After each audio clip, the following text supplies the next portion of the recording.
Our headstones line each step as reminders. That's a lesson in object permanence learned in the furnace by workers consigned to the fire. Workers bled bone dry, then fed by the fed to the grinder.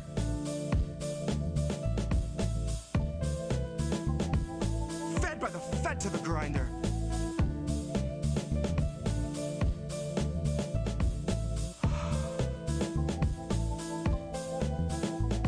Now the fed went straight to your head. Mind what you hide and your size unsaid, and your eyes turn blind to the signs unread. Flag bright red, so you let it in bed. You let it inside and you'll see that it's fed. Never you mind that it grinds your wealth into bread for itself, then it bleeds you dry, then it dines on the dead. Now the fed went straight to your head. Mind what you hide and your size unsaid, and your eyes turn blind to the signs unread. Flag bright red, so you let it in bed. You let it inside and you'll see that it's fed. Never you mind that it grinds your wealth into bread for itself, then it bleeds you dry, then it dines on the dead. And the fed went straight to your head. Mind what you hide and your size unsaid, and your eyes turn blind to the signs unread. Flag bright red, so you let it in bed. You let it inside, you'll see that it's fed. Never you mind that it grinds your wealth into bread for itself, bleeds you dry, then dines on the dead. The fed went straight to your head. Mind what you hide and your size unsaid, and your eyes turn blind to the signs unread. Flag bright red, so you let it in bed. You let it inside and you'll see that it's fed. Never you mind that it grinds your wealth into bread for itself, then it bleeds you dry, then it dines on the dead. Here's where our leaders would see us all led. Here's where our leaders would see us all led. Here's where our leaders would see us all led. Here's where our leaders would see us all led. The fed went straight to your head. Mind what you hide and your size unsaid, and your eyes turn blind to the signs unread. Flag bright red, so you let it in bed. You let it inside, you'll see that it's fed. Never you mind that it grinds your wealth into bread for itself, then it bleeds you dry, then it dines on the dead. Fed went straight to your head. Mind what you hide and your size unsaid, and your eyes turn blind to the signs unread. Flag bright red, so you let it in bed. You let it inside, you'll see that it's fed. Never you mind that it grinds your mind, that it grinds yourself, then it bleeds you dry, then it dines on the dead. Here's where our leaders would see us all led.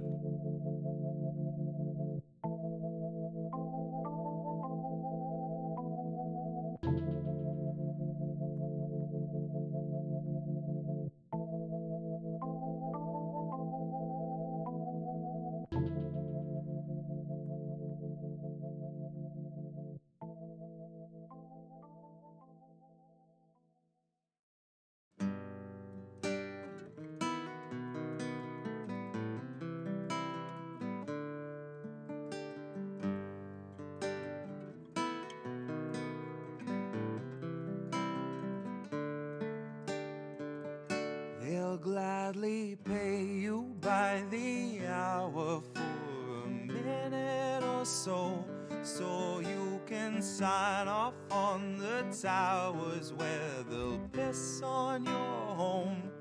And if you feel like you're just powerless to answer them no, it's 'cause you are.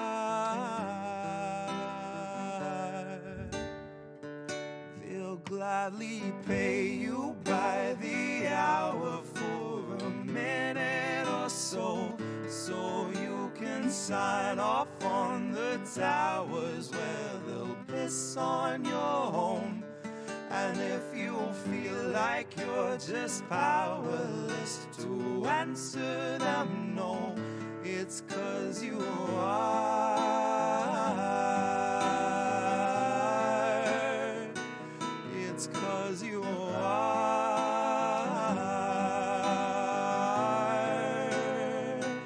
They'll gladly stagnate a living wage, snap the chains, bury it.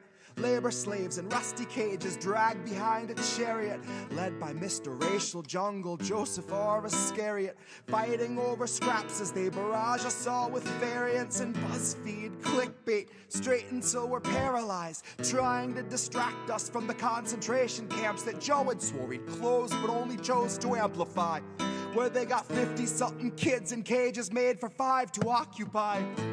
And no, she hasn't seen the camps, but Harris swears they're paradise. She tells us the facilities are safe, and that right down to the women, they are regularly sterilized. Then she throws her head back and she proceeds to laugh, that sort of heartless cackle you'd expect from someone working steadfastly on behalf of the virus and a Congress full of parasites. And where was I? I was busy cashing every blue check, demonstrating plainly all the narratives expected from the verified.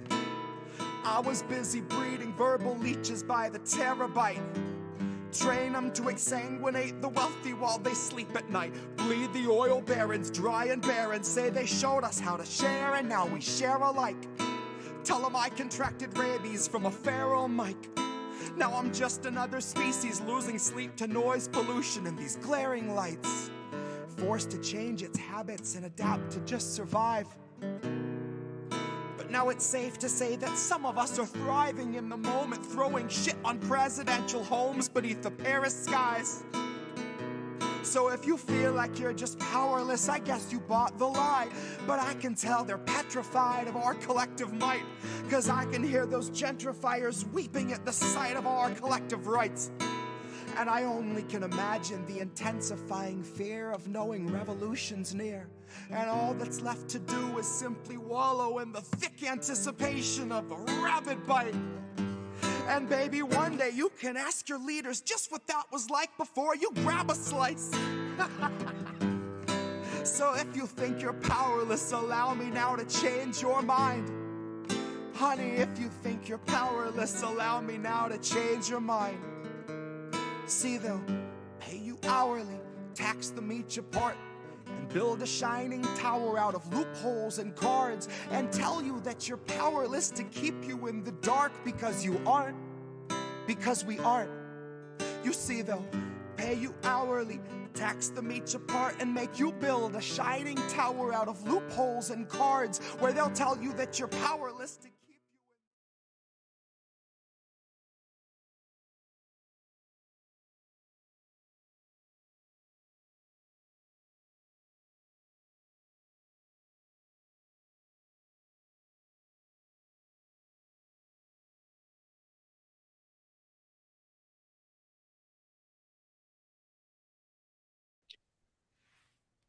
Hi, everybody.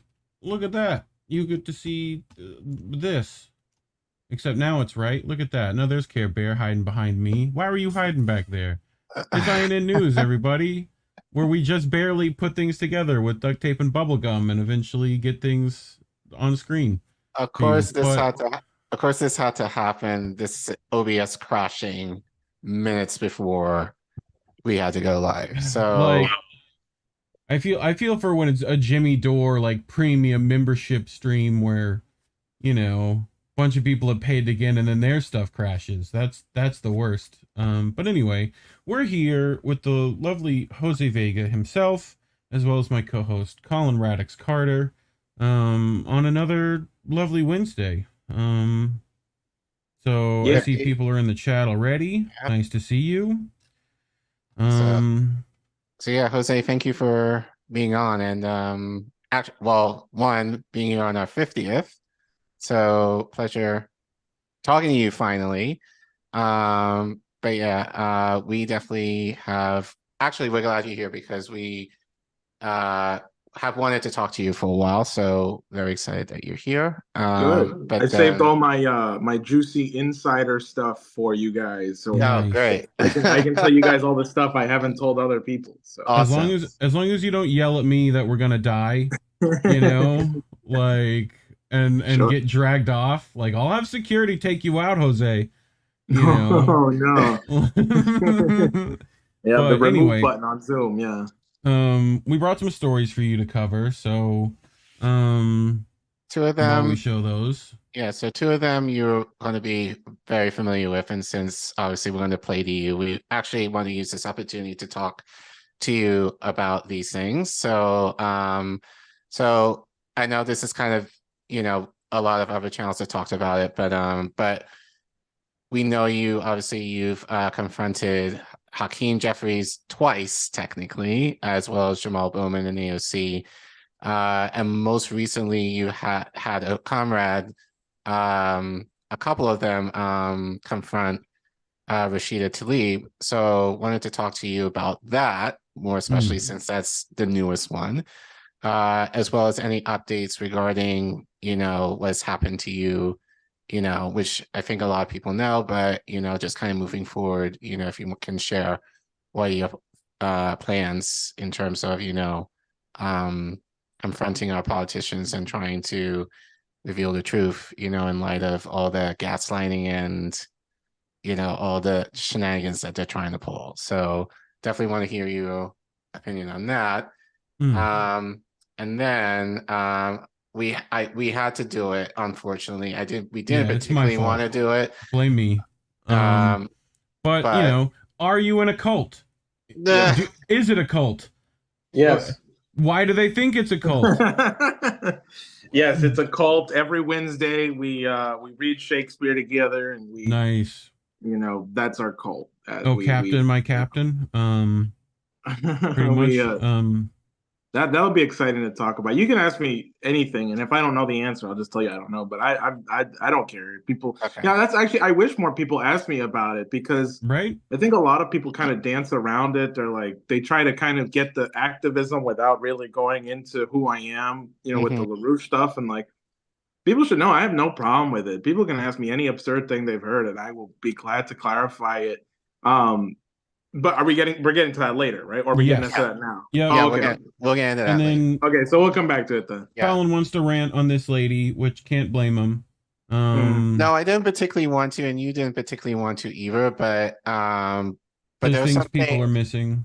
Right, there are some things that people are missing that I've been yelling, and I think it deserves yelling again in context now that she's formally running to primary Joe Biden, and the things that she's not saying, I think it's a lot more telling, if anything else. So I'm going to rant on this lady later. And last thing on the menu, No Cop City. Stuff's happening over there right above me in Atlanta. So figured we should talk about that. It's important. Anytime cops are willing to murder people for stuff is probably important to cover. But we'll get there. But anyone remember that guy's face back there? Is it just me that remembers that? Am I that much of a internet nerd that I remember that guy? I remember that guy. I know. Yeah. That was on intervention. That's the joke. But can we get started? You want to get started, Kibber? We get started. So let's backtrack a little bit. If you want to take us back in the not so distant past, Jose. So most recently, as I said, you confronted Hakeem Jefferies, technically the second time, because the first time you confronted him with Jamal Broman back in September, correct? Yeah, September 27th. Yeah. So for those who don't know, and actually I don't know the exact details of this either, can you care to explain what brought you to basically confront Hakeem Jefferies again this time? Well, I think it really is all one thing, and it's funny because the very, very first intervention I did was actually back in 2019. And I didn't really have the power of social media yet. I didn't really understand it then. It was all pre-COVID. And so I recorded myself, but I didn't post it until recently. And that intervention was on Victoria Nuland and funding neo-Nazis in Ukraine. Like, I told Espaillat to his face, we overthrew Ukraine.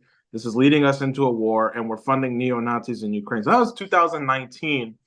And then he said back then, which I think was amazing because it came true. He said, the Russians and the Kurds are going to invade Ukraine, and we need to give Ukraine all of our support. And so I just thought that was crazy that he said that back then, and I feel kind of dumb only posting it now, but I posted it back a few weeks ago. And so the Bowman intervention was actually the fourth intervention I did. The second one I did was on Kamala Harris back in 2021.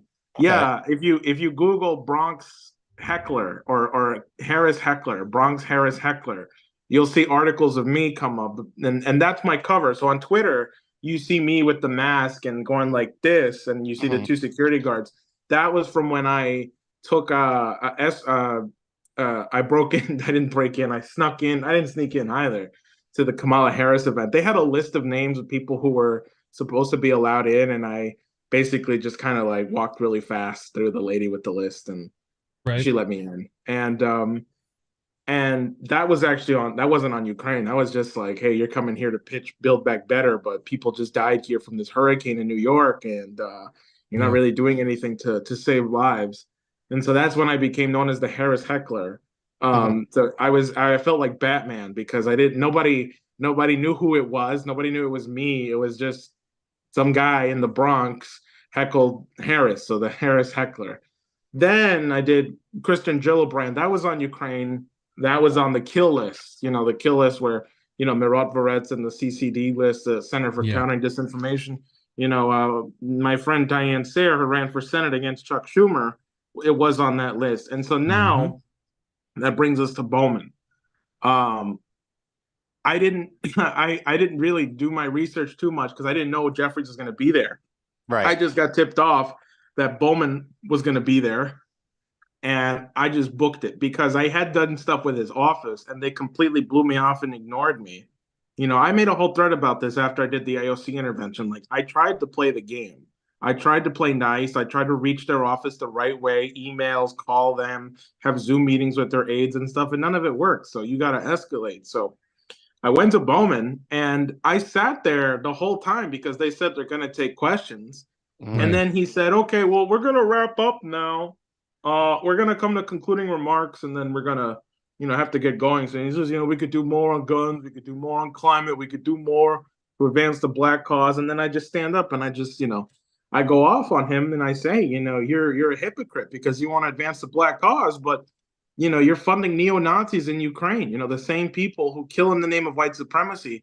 And at that time, in that September, I think we had just had that Buffalo shooter, who shot those people in the supermarket. Yeah. What was he wearing? He was wearing the Black sun symbol, the same symbol that the Azov battalion uses when they kill people in Ukraine. And so I said, you're a freaking hypocrite. And like, I just unloaded on him with like that. And that was the only time I remember him telling me or a politician telling me, I will talk to you afterwards. And I believed him. He did talk to me afterwards, 40 minutes later, though, after he shook everybody's hand and posed for pictures with the media.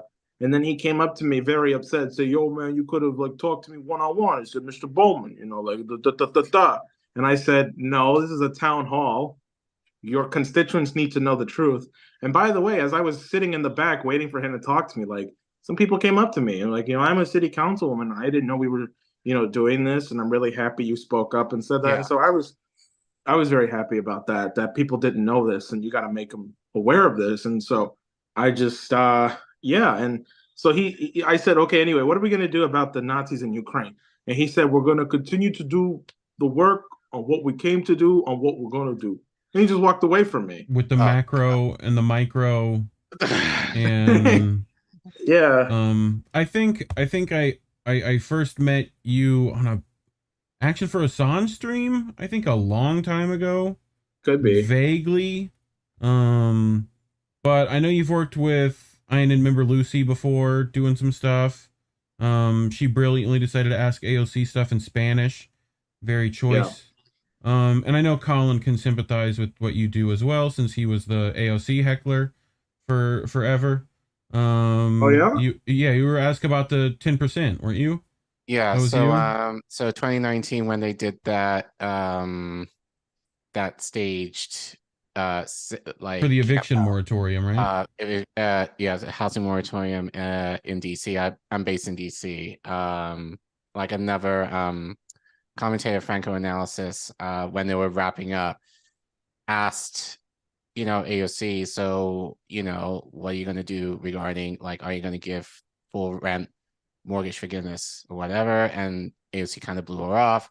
And then I within on the steps kind of called out, what about, I basically called them out and said, what are you going to do? You're charging us. Basically, they were like, you need to organize.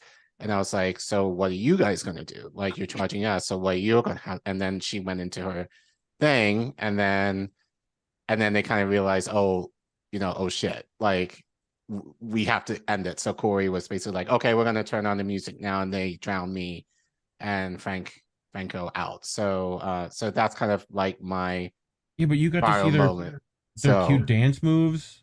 Yeah, so what the real people really need to see. Yeah, but you brought some stuff with us, right? Right. I think. So this is what you said back when you confronted Hakeem. I confronted Hakeem Jefferies on the Nord Stream 2 pipeline revelations. I asked him to inquire into whether he's or not is true to hold POTUS accountable. His response: let's praise Briahna on what a great job he's done and reaffirm our commitment to Ukraine. So we're just going to play this. And then if you want to comment on, because I know some stuff has happened to you since then, that I know I'm sure you want to kind of share, but I definitely want to kind of have you speak on that in terms of that post. And then, moving forward, what you plan. Sure. So let's go ahead. I got it. I had it. Okay, go back to memory lane, and I had it, and then you clicked. Oh, sorry. You messed me up. You're good. I had it queued up. I was ready. Here we go. We gotta do this. Security Council had a meeting yesterday, and Ray McGovern spoke to it. He is a former member of the CIA. No. Okay. 2 seconds. Filters. Flip flop this. Grab this wire with my toe, and the UN Security Council had a meeting yesterday, and Ray McGovern spoke. What? Oh. This wire is the one I was supposed to grab. God. To it. He is a former member of the CIA, and he testified in support of Seymour Hersh's article on the United States bombing Nord Stream pipeline. If it is proven that the United States bombed the Nord Stream 2 pipeline, as has been asserted by Seymour Hersh and his article, will you call for the United States to acknowledge and admit that that was an act of war against Germany and Russia? And I'm asking this because this may be the only way to prevent the rest of us from being killed in a thermonuclear war. And I don't want to be fried. Don't you think the media should be reporting on whether or not this is true? And don't you think you should be inquiring into whether or not this is true? Well, thank you for the question. One, I've got no information to suggest that the United States was involved in bombing the Nord Stream pipeline. Because you weren't briefed on it. Sir, you got your chance to ask a question. So you got to give me an opportunity to respond. You weren't given information because he explicitly says you weren't briefed on it. Shouldn't you inquire? So here's what I'll say about, I think, President Biden's leadership generally as it relates to the Ukraine and Russia. We committed an act of war. What are you doing to respond to that? We have to hold Biden accountable. So listen, you're from Brooklyn, right? You know when to call bullshit when you see it. So do I. This is bullshit right now. And I see what's happening right now. That does not silence me. So, you can hear me right now. I want you to say something about the bombing, because we're all going to die from a nuclear war right now unless you stop it and you at least put and inquire into whether or not it's true. This war in Ukraine is going to leave us all dead. So what are you going to do? Because you need to inquire. I'm a New Yorker too. Here's what I'll say. Say it. We're going to continue to stand with the Ukrainian people. That's fucking bullshit. Do not do that. You will end us all dead. In this war against Vladimir Putin. Peace. We need talks. Because why are you sabotaging talks? Do not put your hands on me. We need peace talks. I am not going to take this. We need peace talks. It's you are leaving. Listen. Democracy. Did you even read the allegations? And autocracy. It's a battle between how about accountability? And just the kung fu slip. Okay. How about listen? How about conversation? Like our good base, dead weight, make it hard on them. Not destruction. How about that? I want to ask you to join me. You goddamn airhead! Great choice of words. I love when they cut your mic and you were just like, yeah, nope, not working. There's like 20 people in this room. Like, I can out yell all of you. It's gonna be okay.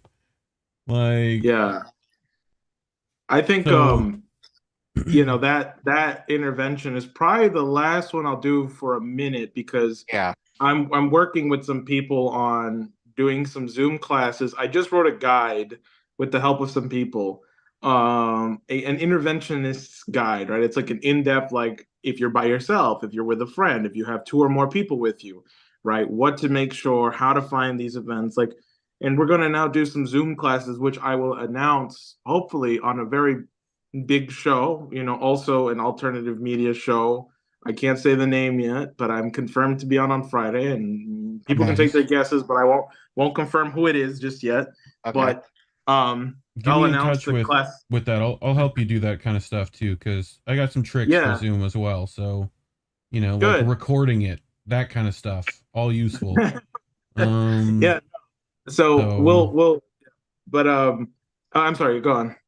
no, I was just saying, you know, I saw, I think it was Snowden at one point. He had went on some show and zoomed in, right? And not the person doing the show didn't realize Snowden knew everything about this guy, right? And Snowden came in and did one, like pressed one button, right? And started showing information to like on air that they could do nothing about because they're using his feed anyway, right? Like things like that where you're in Zoom, you know, being able to bring up information and record stuff at the same time, very useful. But you know, Oh. reach out to me Well, on Twitter. I'll help you out. we'll be in contact about that. Yeah, no. So the Yes, Zoom sir. classes are coming next week, because ultimately, I think, you know, for one, and here's an insider info. I don't like to repeat the congressman unless there's a reason to. Like the Nord Stream revelations is definitely a reason to revisit. But myself and Kynan, you know, who did the AOC intervention with me, he. Oh, by the way, happy birthday, Oh, Reef. thank you. You Yeah. know, another day older. Yeah. So I him and I went to go do an intervention the Sunday after, so I guess 5 days after we did the Jefferies intervention on Espaillat. And we had already done Espaillat. I, you know, it was in a small venue, it was in a church. And I told Kynan, don't make eye contact. He might recognize us. You know, we tried our best to be low key. And as the event was starting, he's like, I want to thank Eric Adams for being here. And Eric Adams, I want to thank Vanessa Gibson, our Bronx Borough president. So, and before we begin, I want to thank Jose Vega and Kynan Dieseltwat in the audience. They are part of the La Rouche group, and they are here to make noise, but they are our neighbors, and we welcome them anyway. So, boys, whenever you want to go. Look, Kynan was paralyzed with fear because he was like, oh, no, they know he can't do this. I'm like, what are you doing? You're supposed to go first, man. And so, you know, it was a bluff. You know, ultimately, we decided, like, you know what? Like, let's respect the venue and let's try and see. Maybe he will take our questions. He didn't. And I let it go because, honestly, it was a sign that says that, like, I'm a victim of my own success now. I can't keep doing this. And honestly, the point isn't for me to keep doing them. Like I want other people to stand up and start yes, doing these. So yeah, holding your politicians accountable. God forbid we do that. Exactly. Which so I know me you to my wanted next me to question go before we on, get yeah. on to your friends Tlaib in words intervention. That's it. Yeah. Best word I've seen describe calling bullshit out. But you know, I've seen a lot recently of going after left wing, so to speak, if you would like to call them that. We all know it's a uniparty anyway. So any other uniparty members on the other side of the aisle you guys have plans to intervene on? I don't want to. I mean, yes, we do. Like I did Mike Pompeo. Yeah, I did Mike Pompeo back in November. So the problem is I just live in a blue state. I live in New York, you know. I feel you. And not only that, I mean, I'm in the city, right? You know, the nearest Republican to me is like in Staten Island, and like I gotta take a ferry. It was Nicole Malliotakis. She's a congresswoman, right? You know, she's I think so, yeah. Yeah, she's somebody I'd like to yell at. I mean, yes, I mean, everybody who votes for this stupid war should definitely be intervened on. I don't have a bone to pick with the Democrats, except the fraud squad. People think I'm crazy when I say this, but like I do give them the benefit of the doubt that they are people with conscience who are just swallowed up in the establishment. And I know some people think that they're like heartless and they just don't care. I don't necessarily think so, because I've said this before.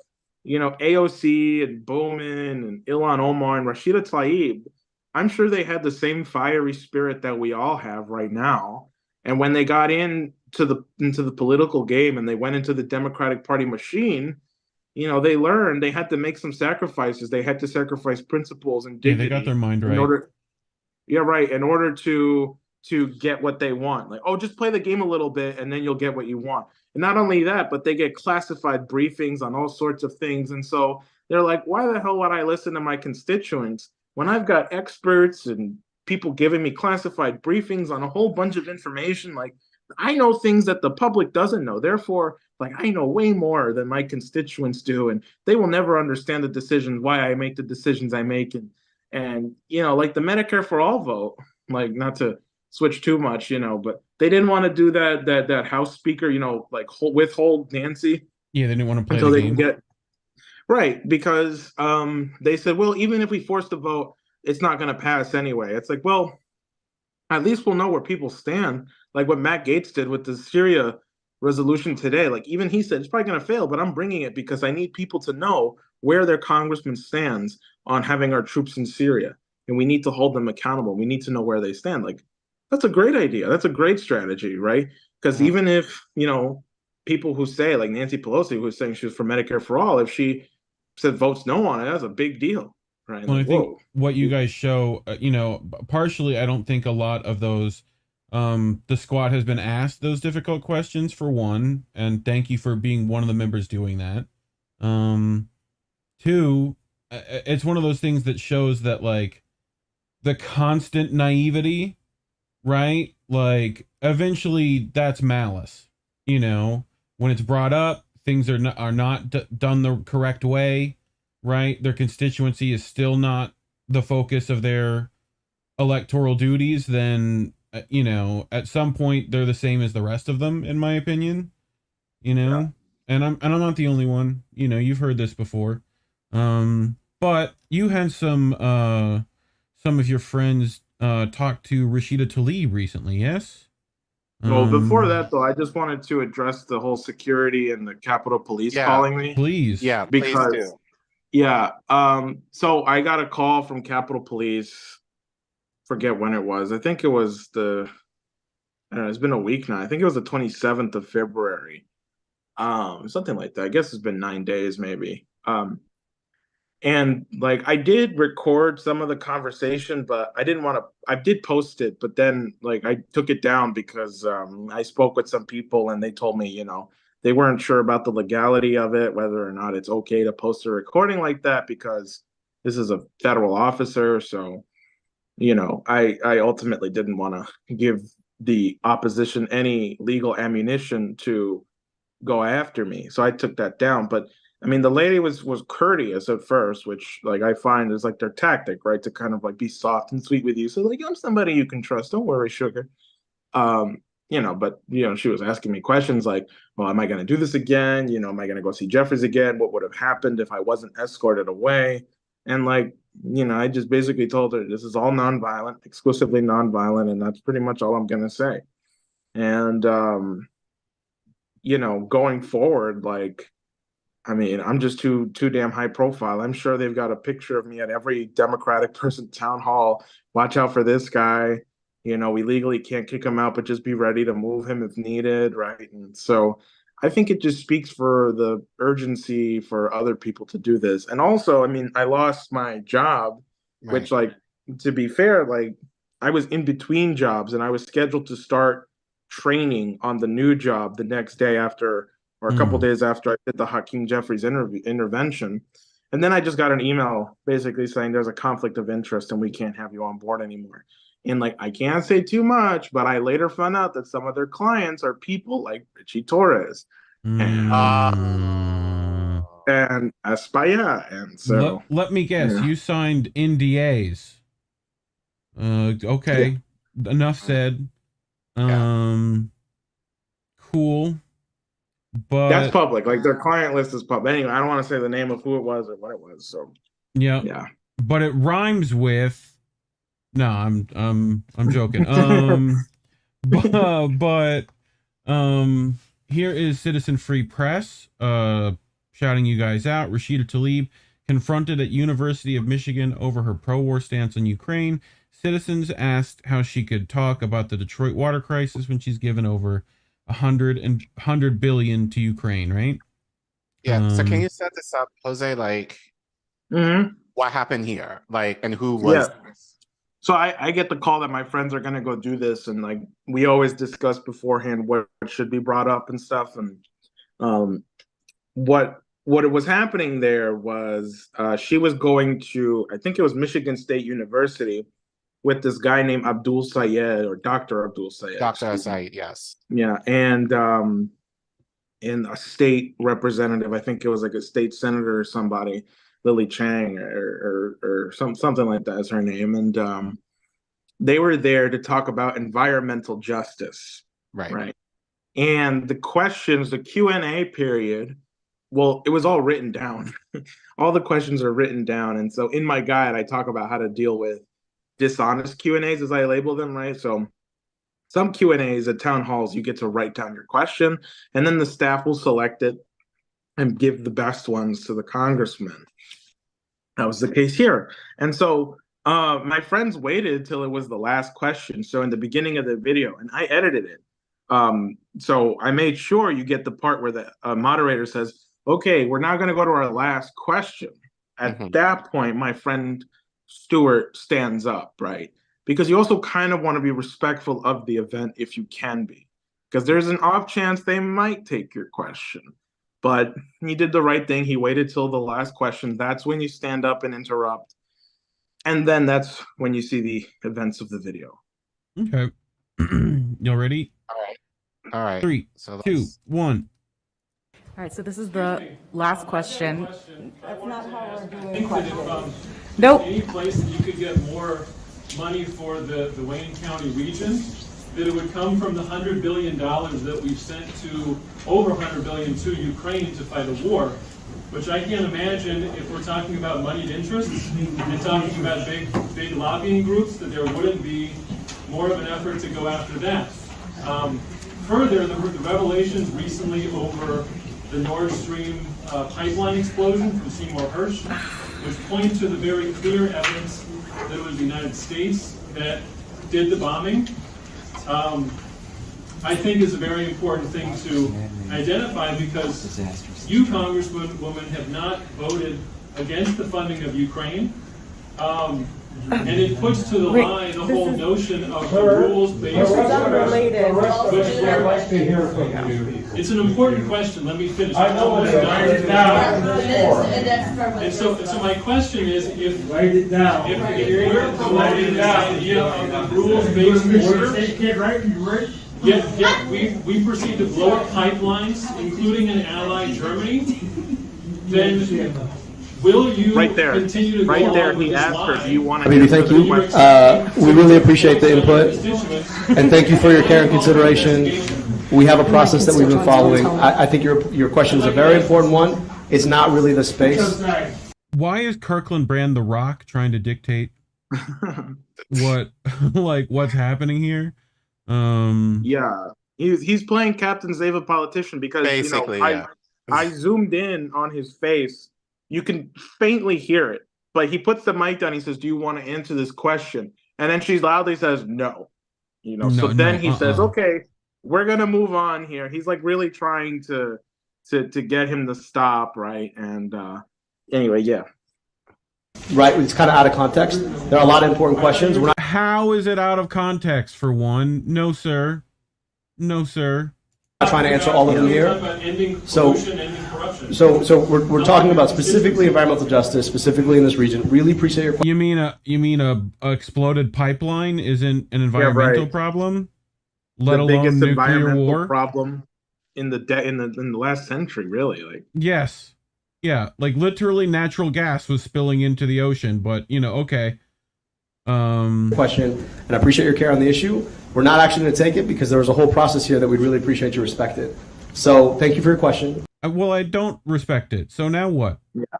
Never really take appreciate that. it. Understood. Never ever take not the right venue, not the right time, not the right space. What would be the right time, space, venue, please?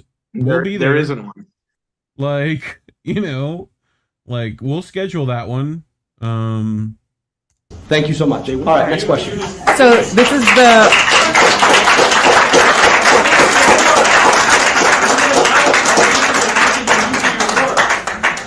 the last. I think you should just read the question. Yeah, here we go. Ready? I'm going to hold the mic up right here. So this last question's in first person. So it's not actually me asking the question. I work for the U.S. Environmental Protection Agency. Be covered up. Where's the dignity? Where is the honesty?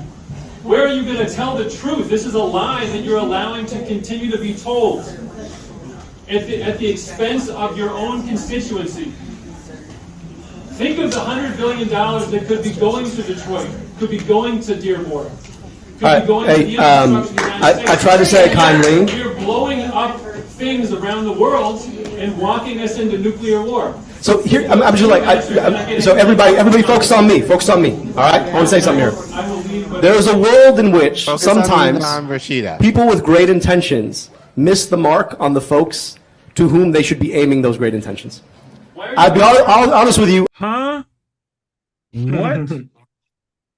Yeah, this is so dumb because he tries to throw her a bone. He does. He tries to say, oh, she would never do something like this. And then she shoots it down in the next 10 seconds. She's like, no, don't do that. Just go on. Just go on. I do not think, and I don't think anybody in this room thinks, that this congresswoman You don't have to do that. Can you just grab here we go. Ready? is the person who's don't do that. Don't try to save me. I'm just an evil person. Don't worry about it. Like, just get him out of the room. Yeah. Anyway. No, it's ugly. Yeah. So we have one more clip. Same thing, but following this, another person asked Rashida regarding her neighboring country, Syria. Yeah. And that's when all, and more of the same. So, so we'll play that as well.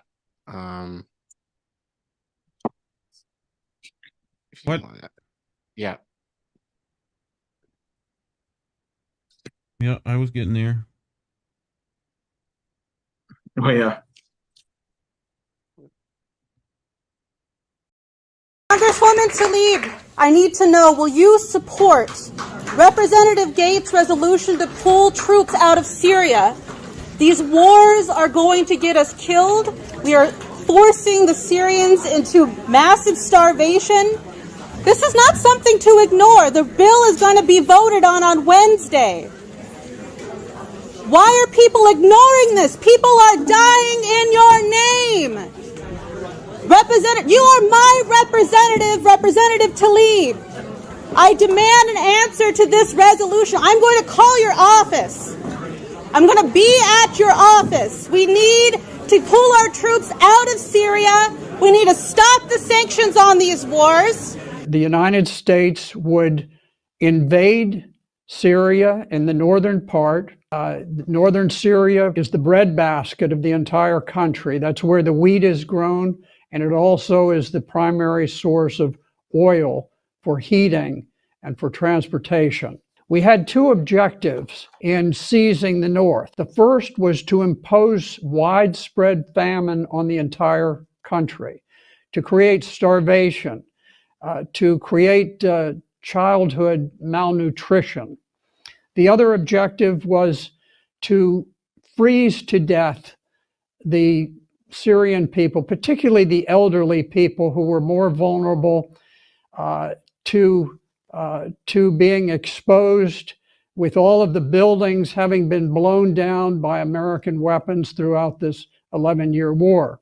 Our biggest proxies throughout this war have been Al-Qaeda in Syria, which has gone through a number of names: al-Nusra, Tahrir al-Sham, and sort of this blur of names designed to confuse the public. But they have been our principal ally during the war. Al-Qaeda, the same group that flew the jets into the Twin Towers and the Pentagon on 9/11, killing 3,000 Americans here in this country.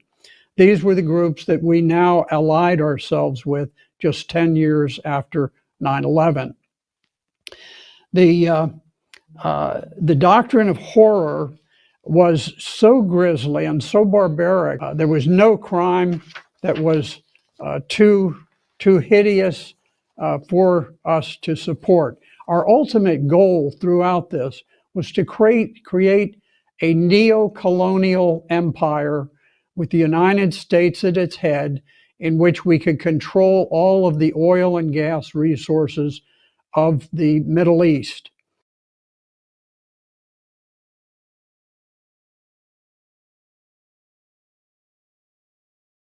Congresswoman Tlaib, I need to know, will you support Representative Gates' resolution to pull troops out of Syria? These wars are going to get us killed. We are forcing the Syrians into massive starvation. This is not something to ignore. The bill is going to be voted on Wednesday. Why are people ignoring this? People are dying in your name. You are my representative, Representative Tlaib. I demand an answer to this resolution. I'm going to call your office. I'm going to be at your office. We need to pull our troops out of Syria. We need to stop the sanctions on these wars. The United States would invade Syria in the northern part. So, also keep in mind, for those who we reported this a couple of weeks ago, Syria sustained an earthquake, the same earthquake that hit Turkey over a month ago. So obviously there's a lot of devastation there.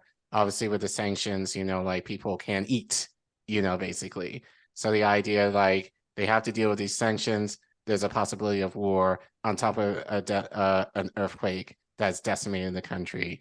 And the fact that these are her neighbors, because Rashida is Palestinian, and the fact that she's saying nothing towards. You'll notice I caught in the video when she's talking to the little her assistant. It should be fine. Don't worry about it. The bigwigs will take care of this problem. But that vote just happened. No, today. Today, right? Yeah. Jose, you got information on that? Well, she voted yes to get our troops out of Syria, but it ultimately failed by 300 votes. Hakeem Jefferies voted no. Interesting. George Santos and Richie Torres, guys who hate each other, voted yes, actually. And I'm going to take full credit for that just because I called both of their offices asking that they vote yes. So, I called Neil Dunn. I called Neil Dunn today. I said, hey, to do the thing. Support your buddy. Okay. So Jose, so first of all, I just want to say, thank you so much. Just for, I think, giving some hope to people in terms of, when obviously we're not going to get the results that we want in terms of, your interventions and obviously having these politicians change their minds. But as you said, the fact that people don't necessarily have access to their politicians like that, and the fact that you're able to call them out, as you said, people are thankful for that, for those who may not be as brave as you to do that. And having gone through that myself, I understand how scared you can be, especially given like the risk now to you personally, in terms of, obviously you didn't get a job after this, and I guess now they know your face, so you're like putting yourself more at risk. So what advice do you have? And I know, and actually someone did ask about your book, like where can they get access to that? On my book, keep an eye out on my Twitter. I'm working with some people to put it out there publicly for people. It's just being edited right now, and sorted through. The content is there. If you really, really want it, just reach out to me on Twitter.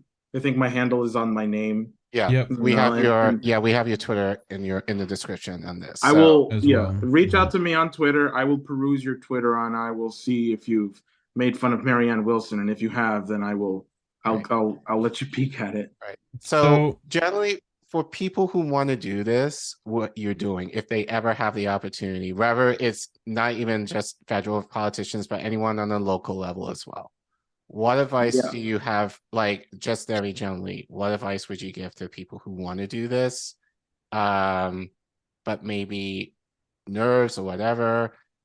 Like, what would you say to people who feel this urge to call out politicians in this way? Okay. There's a story, a short dialogue that I love called The Power of Words. And it's a dialogue written by Edgar Poe. He's one of my favorite authors. And in it, they're talking about, well, when you do this, with your hand like this, you move particles in the air, and then those particles bounce off one another infinitely, right? Meaning even if the effect is so minuscule, at some point, the particles that you moved is going to get around the world. There is a power in motion, right? When you move yourself around the world, when you move around your house, when you go grocery store shopping, you are making effects and changes in the world that ultimately would not have happened if you didn't leave your house that day, or if you didn't say this one thing or that one thing. So everything you're doing, whether you think it or not, already is changing the world in some way. But the power that we have as people is that we can choose what intention and what direction we want the world to go into, right? And I've only spoken about the impresses that we make upon the air, right? So when we do this, we change things. But what about the power of our words, right? Because words themselves are also imprints upon the air that have an effect that can also be carried and reverberated around the world too, as we've seen with these interventions. So the words that come out of your mouth and who they're directed to not only will ring in the ears of people who are on Twitter at the time they see it, but they will ring for all of eternity. And in that, you earn your immortality, because 2,000 years from now, 6,000 years from now, 60,000 years from now, there's going to be people going through some kind of injustice who will be looking for the courage to stand up and do it. And they need to look at you as an example of somebody who stood up and called out injustice when they saw it. So you need to be an example for the people and for the future, knowing that your words can actually change the future and change the world. And so I would just say, keep that in mind as you're deciding whether or not to stand up and to help get you over the fear, because the only scary part is the 30 seconds before you stand up. It's like jumping into the deep end of a pool if you have no experience swimming, right? You're going to jump into a deep end of a pool. Oh, I'm going to drown. I'm not going to be able to swim. But once you're actually in the water, once you actually stand up and you start speaking, that's the easy part. So the only fear is the standing up and saying something. Once you've broken the tension in the room, whatever you say out of your mouth, especially if it's beautiful and it's right and it's true, is already going to resonate throughout time. Forever. So I that wasn't a general answer, but do it. Just do it. Yeah. You heard it here first. Jose Vega, words are violence. But speaking of, before we go into the next segment, we did have a question for you, Jose. This is why I love our community, because you guys rock. But Anthony asked, is there a fund we can donate to you since you lost your job? Yeah, or if not, any mutual aid resources that you think that people should donate to. I'm happy to say people, donated to me when I needed it the most, because I really wasn't sure how I was going to pay some of the bills. And they did. And people can, I have a thing on my Twitter, but people can donate to me on Cash App or Venmo or PayPal. Cash App, my thing is Vegatastic. And on Venmo and PayPal, it's Vegaistic. I know. I'll put something up on my Twitter. Put up on Twitter. Twitter, mother's Paul. maiden name, social security number. You know. But on to our next segment. You know, both of you went to the anti-war Rage Against the War rally in DC, I do believe. Oh, you were there? I actually saw you, and I really wanted to talk to you then, but you were busy as hell. So I was like, so But, I did see you there. A particular news person, if I don't even really want to call them a person, news lizard person maybe, but Rachel Maddow had some interesting words to say about it, and we'll let her speak for like 40 seconds. And the American connections to these politics, they can be hard to follow. For example, this weekend, there was a random, and I mean truly random, rally on the National Mall in Washington, D.C. Like someone threw some dice and went, okay, we're going to do it. Rally in support of Russia, I guess, given all the Russian flags, at least a rally against the U.S. supporting Ukraine in trying to stand up against the Russian invasion of their country. This was a tiny event. It was small. It was a weird assemblage of Americans. There were Proud Boys there. There were some of the white supremacist groups you'd recognize from the Unite the Right rally in Charlottesville a few years ago. Also represented prominently the remains of the bizarre Lyndon LaRouche cult. The Lyndon LaRouche cult, Rachel Maddow would like to say. But which is the first time I've heard of it being called a cult. Interesting use of words there. Actually, it's not the first time I heard of it called as such. I've definitely heard on Twitter. So Jose, we're glad you're here. So I'll go ahead, Reef. So I just wanted to bring the definition of a cult. Make sure we had that on tap. You know, religious. Wait, I'll be right back. Hold on. I'm not Go running ahead. from the cult question. I'm just making sure my cat doesn't eat the cleaner and stuff. The human sacrifice. It's okay. So a system of religious veneration and devotion directed toward a particular figure or object, the cult of St. Olaf, for instance, or a relatively small group of people having religious beliefs or practices regarded by others as strange or sinister, or a misplaced or excessive admiration for a particular person or thing, a cult or personality surrounding the leaders, quote unquote. This is from Oxford, I do believe. So I wanted to look into some of this, right, just to get a feel for it, right? Oh, I love that video. Right? I'm sure you will have words about it. So this is Vice. Take that what you will. HBO, this is completely fair use. Want to make sure I reiterate that beforehand.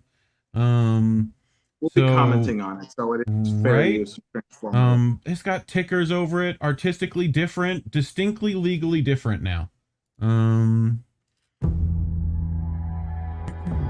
But just talks about Lyndon LaRouche, who they claim right off the bat is a felon, quote, conspiracist. Where technically is a felon. Sure. They made him one. They control who those are. And conspiracist. So is Dr. King and Malcolm X. Right. Yeah. Conspiracist is a word they made up too. We know this. They invented the use of this. So I'll let them continue.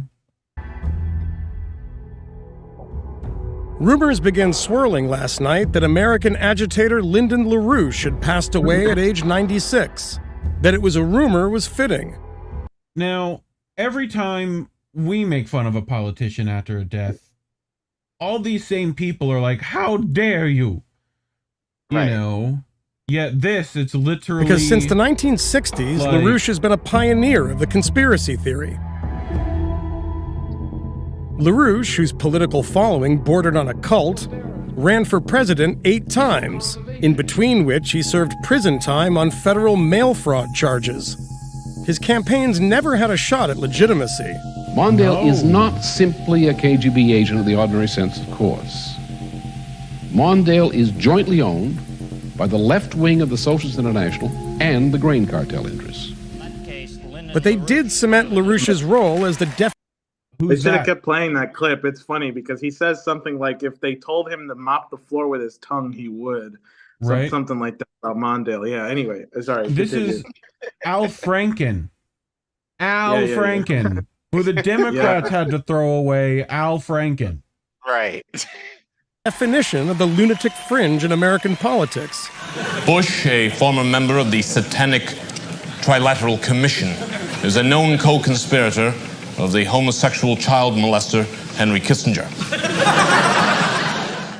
It's hard to pin down exactly what LaRouche believed, but it seemed to boil down to the idea of an all-consuming imperialist conspiracy led by the British Crown.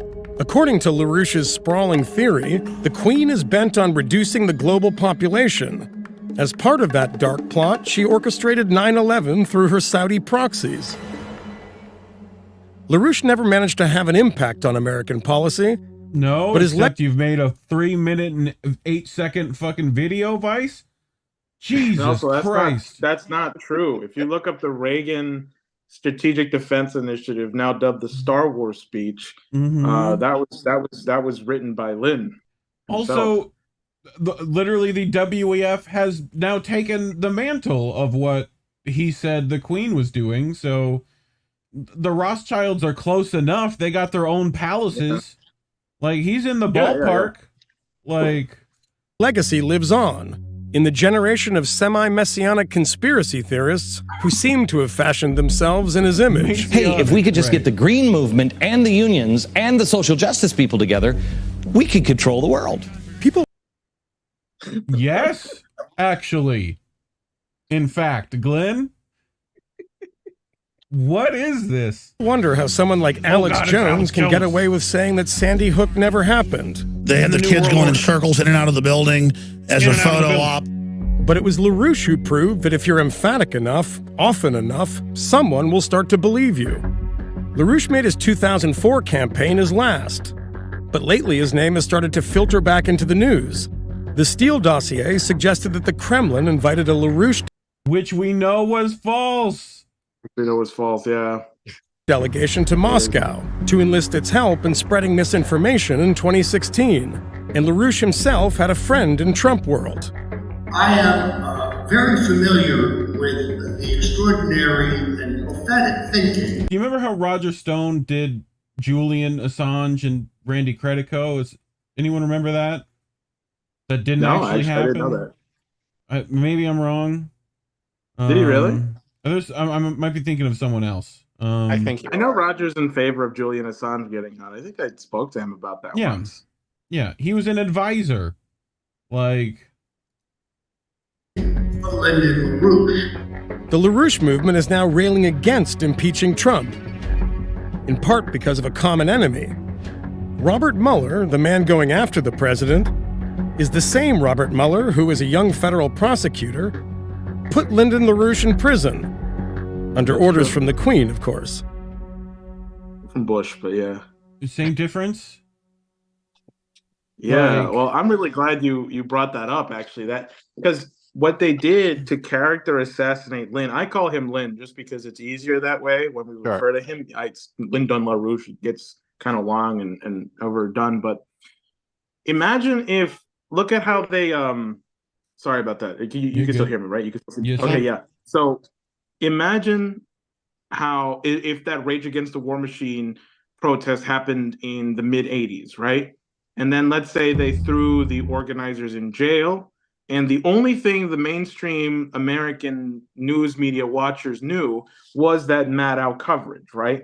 Not only that, but you put out all these articles saying that, the organizers of the Rage Against the War Machine were all right-wing Nazi fascists who were working with a cult leader, right? Mm-hmm. There's no Twitter at the time for you to defend yourself, right? So, and the only thing you have to rely on is your own publications. That's basically what happened to Lyndon LaRouche. See, Lynn in '86, his party won some primaries in around the country, and then all of a sudden next year he's in jail. And they didn't get him on mail fraud; they get him on conspiracy to commit mail fraud. So it's not we got you committing murder. It's we got you on your intention to commit murder. That's what conspiracy 2 means, right?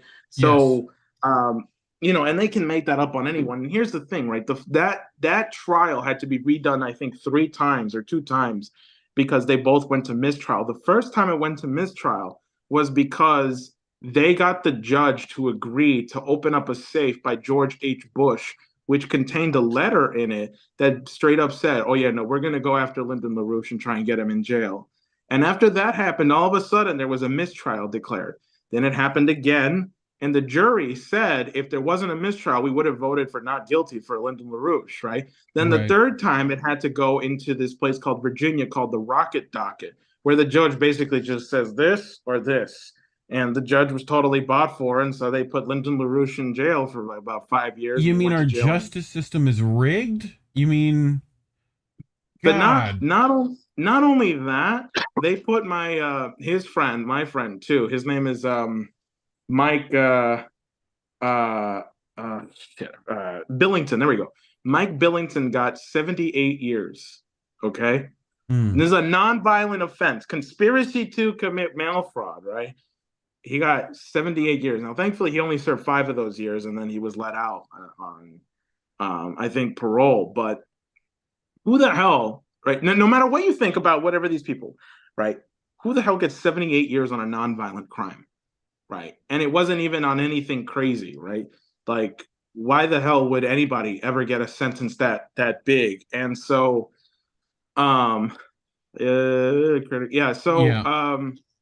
that's basically what happened to Lyndon LaRouche. You know, he was character assassinated. There was no Twitter at the time. There was no way for us to really, you know, contradict the lies other than our own publications. But then people aren't going to read the publications because, oh no, those are the weird cult people because the people on the news said they were. So, you know, but yeah, that's basically why Lynn got character assassinated, because he was actually going to shape policy in the United States. You might recognize this video. On TikTok. Figured I'd bring this with us as well. The guy doing the voiceover though, it's just wow, you know, like but anyway, we'll let this roll. The greatest witch hunt in American history you never heard of. This is the Lyndon LaRouche trials. By the mid-1980s, LaRouche had seriously shocked the political establishment. He had thousands of candidates running for every level of public office. He was publishing the second largest subscription science magazine known as Fusion, and had many world leaders working personally with him to push for a new international financial system based on physical economic development. These included notably India's Indira Gandhi and Mexico's President Jose Lopez Portillo. LaRouche served as a back-channel negotiator to the Soviet Union for the Reagan administration, in a position of influence that set the stage for Reagan's 1983 offer to the Soviet Union of a policy based on LaRouche's proposal, the Strategic Defense Initiative. The SDI announcement would have fundamentally eliminated the threat of thermonuclear war by jointly developing defensive systems with the Soviets. LaRouche's enemies never forgave him for this, starting with a 400-agent federal raid on LaRouche's house and political offices in 1986. Attempting to kill LaRouche in the process, his publications were bankrupted and political operations ordered to cease. Robert Mueller, one of the lead attorneys in the case against LaRouche, had to abandon the initial case in Boston when it began to fall apart. A new case was quickly moved through trial in Alexandria, Virginia, where the whole process would become much more friendly. LaRouche was railroaded into prison on fraudulent charges, where he would spend 5 years, and brown-nosing journalists were brought out to slander him with every nonsensical attack imaginable. According to Ramsey Clark, who was the former Attorney General under Lyndon B. Johnson's administration, would term the LaRouche case as a broader range of deliberate and systematic misconduct and abuse of power over a longer period of time in an effort to destroy a political movement and leader than any other federal prosecution in my time or to my knowledge. The case was brought before the United Nations Commission on Human Rights, the Organization of American States, and the Commission on Security and Cooperation in Europe. Literally thousands of parliamentarians and other elected officials joined with religious leaders, artists, scientists, and human rights figures from across the globe to demand an end to LaRouche's unjust incarceration. Hundreds traveled in delegations to Washington, D.C. to lobby for LaRouche's freedom. Today, his wife, Helga Zepp LaRouche, is calling for the United States to ally with the great powers of the world, including Russia, China, and India, on a global commitment to end poverty Great stuff. Yeah, so cult, I hear. Yes. I heard no talks about his favorite ritual sacrifices. No specific candles to burn. So thoughts, Jose? I can send you guys, like, there are FBI memos. There's a letter from Henry Kissinger to the FBI, which says, like, hey, we have to deal with this Lyndon LaRouche problem because he's like being a pain up my butt. And that's still happening to leaders that are talking about the same thing. Omali Yeshitela is getting attacked and investigated for similar thinking. You know? Yeah, exactly. And like the Uhuru group, I know they were raided by the FBI. Yeah, right. him. You know, so it's a badge of honor. And like, I mean, when I first came around the organization, I was maybe like 15 or 16 or so, and like I was also kind of freaked out because like what I was reading online about these people was not matching up with my experience at all. Right. And so, it took me a long time to even call myself a member. Right. And like to be a member, there's no like, some organizations like Communist Party of USA, you have to pay your dues and stuff. And that's just, no, you just hang around. You just come around, or you get on the Zoom meetings. Maybe you ask a question on the Saturday town halls, which is the other thing, by the way, for a cult. Like, we're very public with what we do. Like, we have the Schiller Institute YouTube channel. We have the LaRouche Organization YouTube channel. Everything we do is public. We have a Saturday show. We have every day, one of our members, Harley Schlangers, he posts an update. It's like what happened in the world. Like, that's why I listen to his updates, so I know what's what in the world. With the Nord Stream pipeline, the Ukraine war, right? So every day we have an update going out, and we also have like our own news service that we've been doing since the 80s called the Daily Alert, right? And I mean, and so it took me like maybe like 3-4 years till I was very comfortable with saying like, oh yeah, no, I'm a member with the Lyndon LaRouche organization. Like, I understand the stigma that comes with it. I understand, but honestly, like, I don't care. Like, I feel like I'm in the cool kids club now because, 50 years from now, he's going to be vindicated. Maybe even sooner, he's going to be vindicated. Like, the Chinese have adopted his policy. Like, it's not incorrect. It's not controversial for me to say that the Chinese Belt and Road Initiative was big influenced by Lyndon LaRouche's policies. In 1978, we put out this pamphlet called How the International Development Bank Will Work. And then in 2013, I think we put out the Silk Road pamphlet, right, which is what then the China, Xi Jinping came out and said, we're going to do the new Belt and Road Initiative. And then we put out the new Silk Road becomes the World Land Bridge Project. And then they call his wife, Helga Zepp LaRouche, the Silk Road Lady, because they know that like she is like one of the originators of what, of the BRICS, of what, the Brazil, Russia, India, China, South Africa Pact is doing right now, right. This idea of mutually beneficial cooperation. So I think what makes us so dangerous is that not only do we know what's wrong, I think a lot of people, a lot of organizations know what's wrong. We actually had solutions. And we had an idea of what to replace it with, right? Because it's one thing to get the cancer out of your government, but then what do you replace it with? Because just because you get cancer out of an individual, it doesn't guarantee their survival. You have to, make sure the guy eats. You have to make sure the guy can live and, has housing, right? That's ultimately the same principle for a society too, right? Just because a swimmer gets rescued who was about to drown in the middle of the ocean, yeah, you rescued him, but that doesn't guarantee his survival for the next 50 years of his life, right? Like, so that's what our society is like today. We have to make sure we can build the things like infrastructure.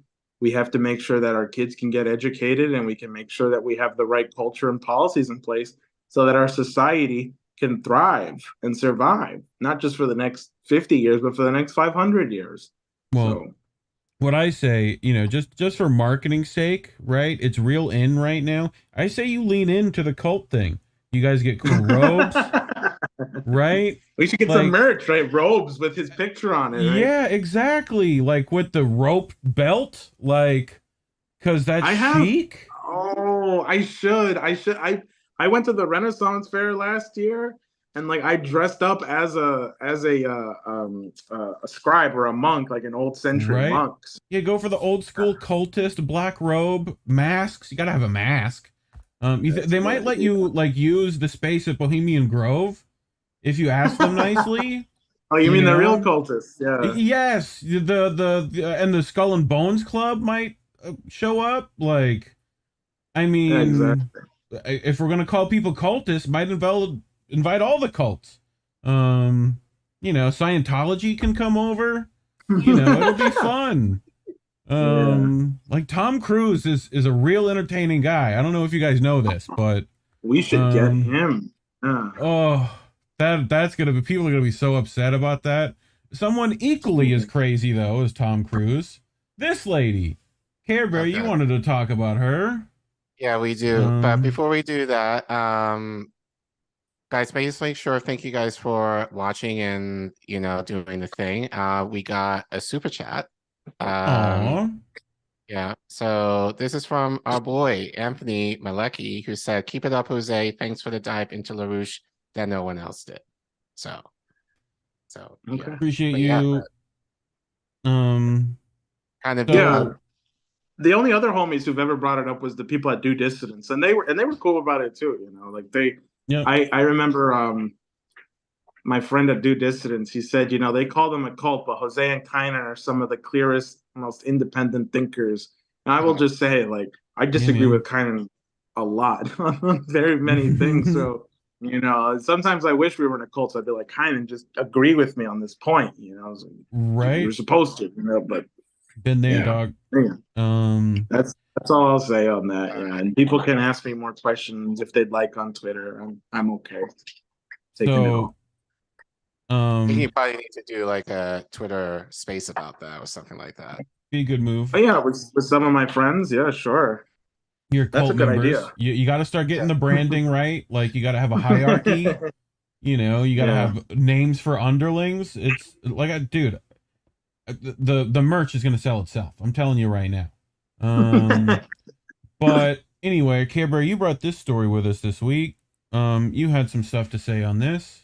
Yeah, we're back to the rants. I know it's been a while. But yeah, I'm going to rant on this woman. I didn't want to. Reef didn't want to either. But I've just been really pissed in regards to, well, it's no secret. She formally announced her candidacy over the weekend, and you know, and everybody, and not everybody, but like we're not going to name it by name, but there are certain personalities who have been giving her, you know, the praise and like being like, oh, thank goodness that she's actually being the voice of the progressive movement that we need right now, since, you know, Biden sucks. And let's grow up.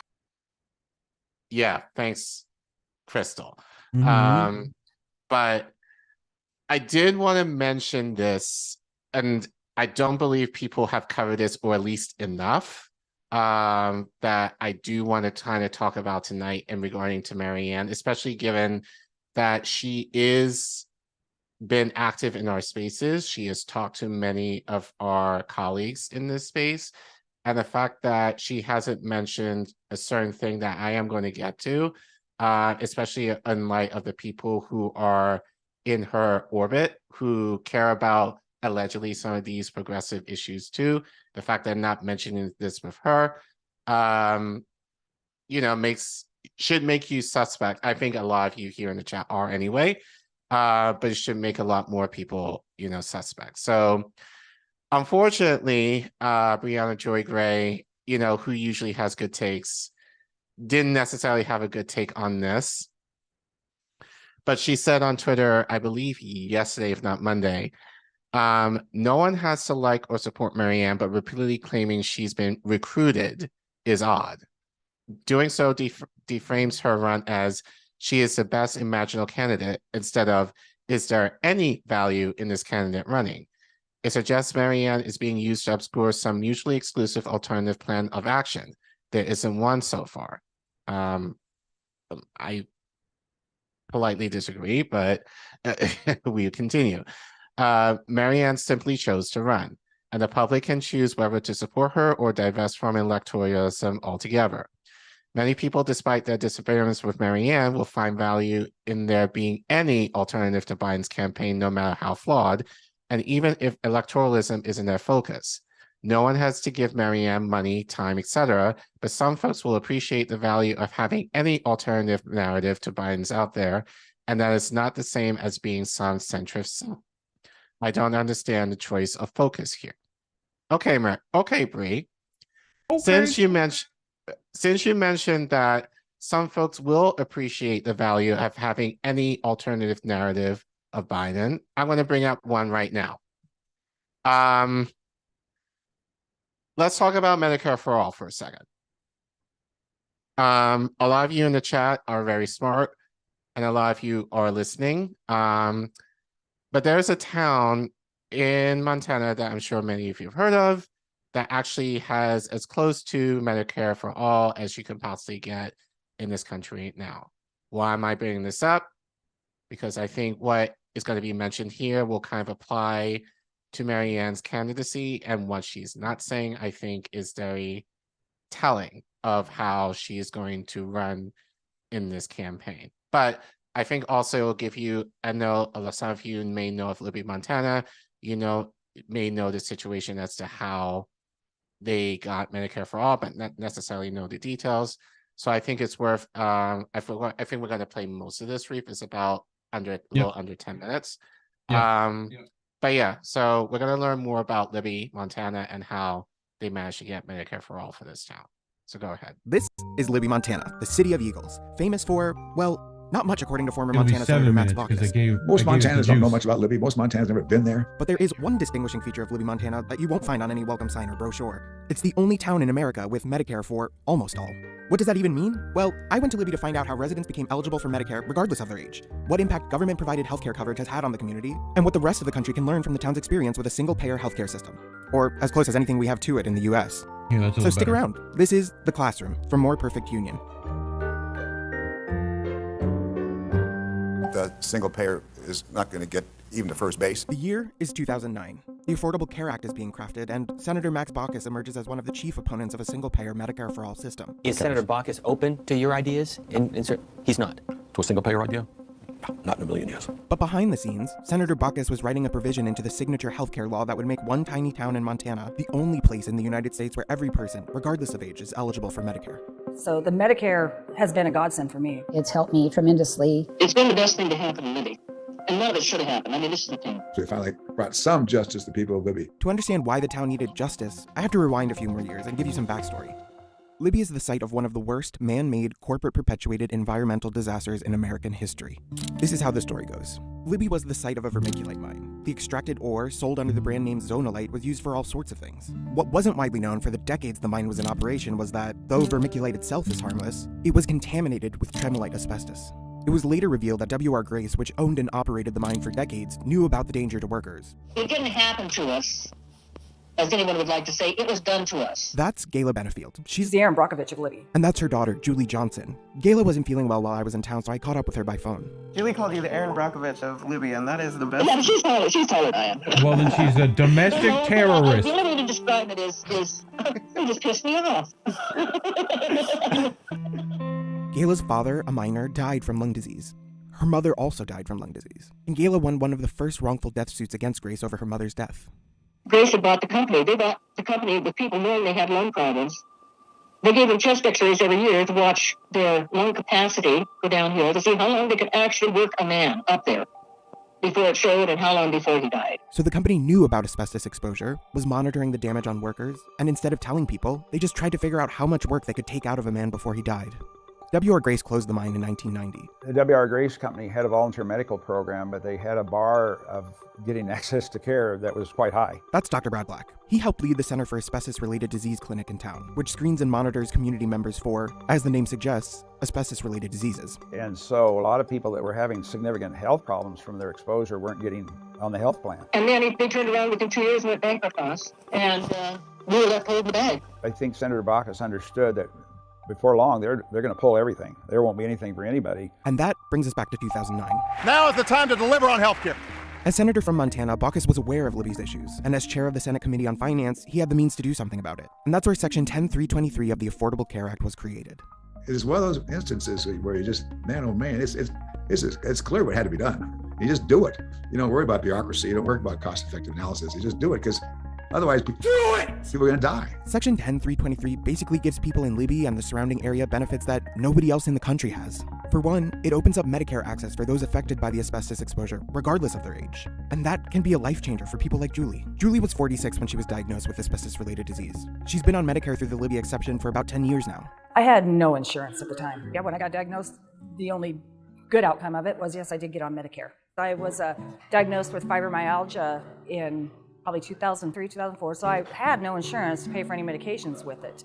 Once I was able to get on Medicare, I was able to get the treatment that I needed. I was able to go to the doctors and find out what's the best treatment to deal with the fibromyalgia. So the Medicare has been a godsend for me. Libya has a current population of 2,775. The card clinic says that between 2011 and August 2021, they had identified 2,281 people in the area under the age of 65 who qualified for Medicare assistance. So, because of these provisions, thousands of people in Libya have benefited.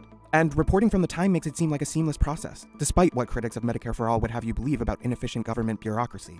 An official from the Social Security Administration set up shop around the county and saw 60 people in Libya on their first day in town. A little over a year later, about 600 people had been signed up. Yeah, it was really simple to get on Medicare. Once you go down to the card clinic, they diagnose you. I just had to fill out paperwork. I believe probably got online and was able to get right on the Medicare. The system isn't perfect, of course, but the interesting thing was that the part people had the most trouble with was the private insurance aspect. Because for the majority of people, the benefits only pay for Medicare Part A coverage. That's usually stuff like hospital treatments or hospice care. That means other important health factors like doctor's visits or prescription drugs go uncovered unless people buy supplemental insurance, and that can add up. Do you have supplemental insurance? Yes, oh yes, I've got Medicare Advantage. Uh-huh. And that's private. You pay for that, right? Oh, through the nose, yeah. Mm-hmm. That came through my husband's union insurance. It originally started out $3 and it's gone up to $300 a month. Because I have Part B that is $170 a month, and then I pay for Part G, which is $117 something a month, to pay for what A and B don't pay for. That's Linda Rodriguez. She was diagnosed with asbestos-related disease about 2 years ago. I caught up with her at the Libby Library while she was running errands in town. Because $300 a month out of your Social Security is a lot, especially when you have all your regular bills that you have coming in. And you can get Humana for $30, $40 a month, but what's it going to cover? On top of that, coverage is only provided to those actually diagnosed with asbestos-related disease, regardless of how long they might have been exposed. A particular problem for a disease that could take decades to come to full force. But it seems like the people I did talk to like the system and are benefiting from the provisions, but maybe feel like it doesn't go far enough. There's still a costly private insurance component that many still have to deal with. Which reminded me of something Senator Baca said in our conversation. You don't worry about bureaucracy. You don't worry about cost-effective analysis. You just do it because otherwise people are going to die. I mean, that makes sense to me, but I wonder why that can't apply to communities outside of Libya too. So I asked Gayla and Julie and Linda about that. Our healthcare is sad compared to other countries. They should take care of more people. I think Medicare should be for everybody, actually, not just people that are disabled or hit 65 or 62. We should have really good healthcare in the United States, and we don't. So. Seriously, I believe in socialized medicine. I'm sorry. No, you don't have to apologize. I believe it too. Well, I really do, and I think that's what some people are trying to say. Senator Baucus has since come around to the idea of Medicare for all. And I do think that over time, if not Medicare for all, we will as a country move towards some kind of universal coverage. Every other developed country has it as universal coverage, but it's going to take time. It's going to take a long time.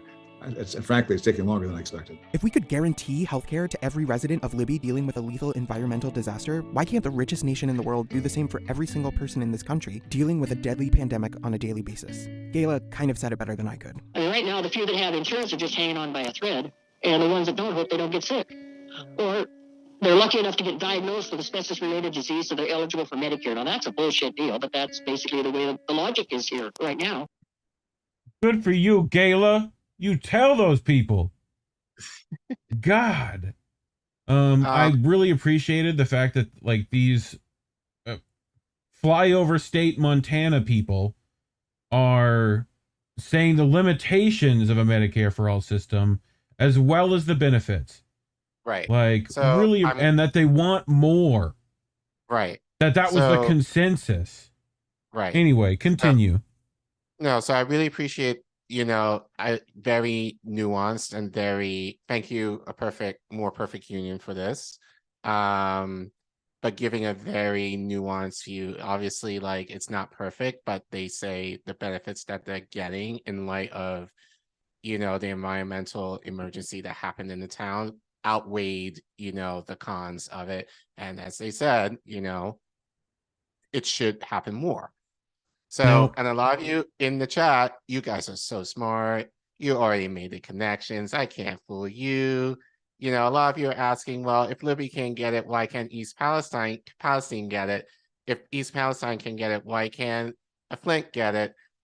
Or Jackson, Mississippi, or all these other places? You know, I can argue maybe most places in this country can definitely deserve Medicare for The all. Bronx. Exactly. We have the highest asthma Right. rate because of all these trucks that come in. Right. Yeah, I And- mean, that's part of the problem where it's pick a state, pick a city, you could apply this everywhere if you were willing to do it. So you have this individual who... Well, here's the thing. And I'm going to go off on Marianne a bit because I know her well enough to know that she's been around people within her circle who are advocates for Medicare for All. She has spoken at the Medicare for All march back 2 years ago in DC that I happened to be present at. So you would think that Marianne would know this, given the people that Reef, you and I collectively know, that would be able to inform her about this. But I'm going to let's play dumb. Let's give her the benefit of the doubt that she doesn't know about Libby, Montana. Okay. But there's people in her circle that definitely do. Right. And who wants to take a guess who knows for sure? And knows for sure, in fact, I actually had to check. And lo and behold, this person has a video about exactly this clip. So there you have it. That's a phenomenal story, an amazing story, and something that you never really hear about.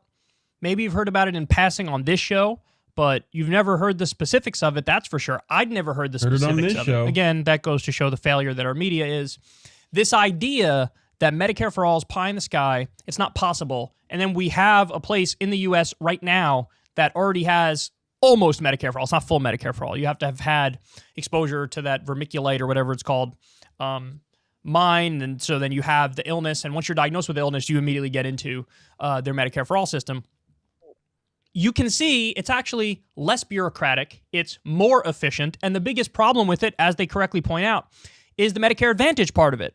Because Medicare only covers certain things, and then you have to get the Medicare Advantage plan, pay a little more, and then you get a private insurance angle of it. And they say that's the hardest part. That's the worst part. Everything should just be covered with the regular Medicare. So, I mean, look, again, total no-brainer. And by the way, amazing backstory. The guy who pushed for this, Max Baucus, he's a Democratic politician from Montana. This is a guy who was very vehemently anti-Medicare for all. During the healthcare debate, Bernie was pushing for Medicare for all. He was pushing for single payer. And Max Baucus was one of the biggest impediments to that. He was one of the loudest and most aggressive. Under no circumstance will I vote for Medicare for all. Well, Max Baucus wrote the provision that gave Libby, Montana Medicare for all. And then when they talked to him here, he's like, look, it was a no-brainer. You had to do it or people are going to die. Max, it's the same thing for the entire country. Because we don't have Medicare for all, 45,000 people die every year because they don't have health care. 30 million people are uninsured. 80 million people are underinsured. About 33% of COVID deaths could have been prevented if we had Medicare for all, because those deaths are attributable to uninsurance. That's a report from Public Citizen that gave us that number. So the thing you said about Libby is true of the entire country. Problem gets serious. Yeah. So The hoes be knowing. Right. So honestly, this rant isn't so much about Marianne. This is more about Kyle and by proxy Krystal, because Kyle definitely knows about this. Obviously, he reported on this exact clip that I, played, and the fact that, and Reef knows this because I had to kind of pitch to him why we should do this segment. But my thing is this.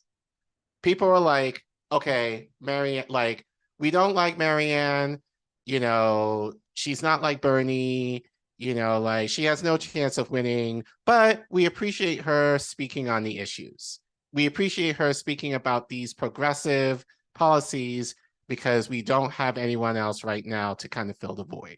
Okay, so Marianne, you've been in connection with many Medicare for All activists over the past couple of years. Why haven't you said shit in terms of East Palestine needing Medicare for All? Hell, Jose said New York, Jackson, Mississippi, Flint, any of these places, take your pick. Like, you really want to challenge Biden? Why don't the fuck don't you go to East Palestine? Why the fuck don't you go to any of these places where they need Medicare for All and make that demand? You know, offer these people something. And, you know, like Trump went, but we all know that was more theatrics for him. He just wanted to give a FU to like the Democrats. We know this. But like if and that's not to say like we completely can trust Marianne either, but I would give Marianne more credit if she really wanted to challenge the conversation and go to these places that are in desperate need of Medicare for All to be like, look, this is something that you need, and I will advocate for you to make sure that you get it. If she was able to do something like that, I will give her a little bit more credit.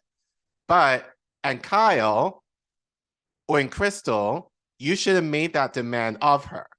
But instead, you know those things where you get like the before picture and then the after picture, right? And you're like, man, they should not have used that product. You know, this guy, right.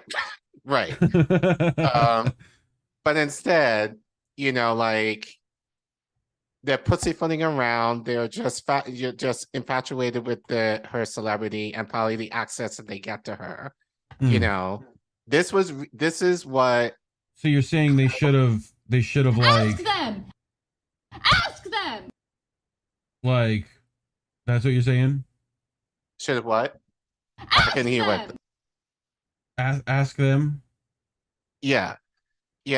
Ask them why they couldn't make the demand, but instead, this is what Kyle does. So here's, let me set up a hypothetical for you, and I'm very curious what your answer is to this. Let's say we're at the end of the summer. The race is over. You made a phenomenal run at it, but you got 42% of the vote and came up just short. Joe Biden calls you, and Joe Biden says, hey, Marianne, you know, look, we've said things about each other over this past however long, but, you know, I'm an old school politician, and I want to talk to you. I want to have a meeting. Let's talk. Let's make a deal. Joe was on his good meds that day. Yes, he was. And, you know, so you get into the talk with him, and he very clearly is looking for your endorsement, for you to drop out and to endorse him. Could the American people have your word that in a meeting like that, you will have a list? Here are 5 things, 10 things, all things that you have the authority to do as president of the United States. You don't need Congress. This is all things you could theoretically do through executive cue order, this just up like on a lowering the platter prescription any drug better rate we for talked her? about before. Yeah. Will you give people your word that you won't just roll over and say, yeah, yes, I'll endorse you, and I'm not going to ask anything in return? Will it be contingent upon, yeah, I'll endorse you, but here's what I'm getting in return for it. And then, by the way, if you don't deliver on that, this is not over. Then I'm going to, you know, publicly crusade against you and remind everybody that you broke your word. You know, I remind you that I'm not a legislator. I don't have a political career there that I have to worry about going back to. If I got 42% of the vote, you think then I just like fold and walk away and not take anything with me after all that I and so many other people would have had to go through to get to 42%? No, I would not. Except No, you're I not would gonna not get walk away 42%. easy. And no, absolutely. So you'd have a list of demands. I would have a list of demands, and I would. What are those demands? Like, absolutely, right. and I would consider all options actually, and how I Which thought that I options? could, with that 42%, make a difference in this country. You better. That's it? That's it? Right. Where's the rest of the video? Where did she say? Huh? No, she didn't. Okay. Jose, like, you've made demands.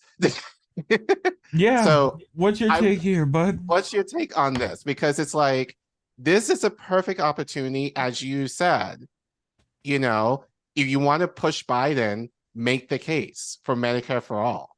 For anything. You know, anything right now. Just name and a thing. She's just, so like, and actually, I want to kind of talk about this in light of your interventions, because when you've actually given specifics as to what they're doing that is shit, and what do you want to have changed to kind of align with the needs of the people. So yeah, but what do you think in terms of, you know, Marianne basically just giving like a bowl of nothing in terms of like, and then Kyle not challenging her in terms of like, what about these things, you know, or what are you going to do? Well, I think she was definitely dealt a softball there. You know, I don't really have much to say about Marianne because I don't really like the duopoly to begin with. I don't trust anybody trying to run in the Dem primary. Although I did have somebody recently tell me they want to challenge AOC as a Dem and then switch to the independent. And I asked, like, well, how do you know people can trust you to do that and stuff? Right. So, I mean, we'll see where that happens. Right. I mean, Marianne, I think, was hinting at the end, well, I'm going to do something with that 42%. Like, well, first of all, I'd be interested to see if she gets 42% of the vote. But I think she was hinting at running as independent. I think that's what she was trying to say. No, she made no hint. She made no hint. She said specifically she's not going to do that. Oh, she did? No, she can't. She can't. The DNC makes these fools sign some type of contract that essentially like they have to endorse whoever. Yeah, they've said no dirty break. She told, didn't she tell Jordan and the Vanguard both that? She didn't say that, but she basically was like, she used the idea of like, oh, I will do whatever we can to fight against neo-fascism within the Republican Party. I remember hearing that. She made no mention of it, which is where Vanguard kind of said she did. Bree also kind of she said she did, and she made no indication of that. That's why Nick on RVN has been like going off on Twitter, basically being like, she said no such thing as say making a dirty break, and people are basically calling him a dick. When the actuality is, she has made no promise of that. She's just skated around that talking point, and everyone's like, "Oh, she's going to do a dirty." Like, no, she made no indication of that, and the DNC will not allow her to do that. So the idea is like, and Bree should know better, given what happened to Bernie. So it's kind of like, why are you going for this? Oh yeah, because she's your friend. And of course, oh, you still need that. You want that access to her, you know. So, but again, I will say this: like, I run under the philosophy now, even though I was a Trump voter. Now I have the philosophy that I think you should elect people who should be in office, not people who can be elected, because I think those are two very different things, right? Like, Trump is somebody who could win, but I don't think he should win. You know. Right. There are people I have in mind who I think I would vote for in a heartbeat for president that probably can't win the election, you know. And in my mind, I think on a principled stance, that matters more. And Marianne, to me, is somebody I don't think should be in power. So that's where I would come especially at it from. Those people, especially Kyle, should know, since we just like lined this up for him, right? That like, I mean, here's Care Bear himself. I would take Marianne Williamson more seriously if she demanded that the residents of East Palestine are entitled to Medicare for all under Section 118A of the Social Security Act. She has been around people who have mentioned this to her, and she has yet to make this point. I agree. I agree with that too. I think you're definitely right. You should be playing up the East Palestine thing more. Also, I think to take anybody seriously in the duopoly has to present a real challenge to the establishment, because I think a lot of people are losing trust in the duopoly now. Yes. Right. Yes. So if a real Dem primary person to come in and like actually get the trust of people, they would need to do something radical to completely shake up and challenge the Democratic Party that will get how them is she scared. different than them? Like, she's still part of APAC, or wanting to, like, Katie Porter. She's APAC, for reparations, bro. She's for reparations. Don't bro. pander to me. Don't pander to me. She's gonna God. get me reparations, bro. I Don't did see you that pander clip to me. where she said, you know, I was talking to people, you know, the Israel and Palestine peacemakers, and I said to them, you know, in Avatar, the God, yeah.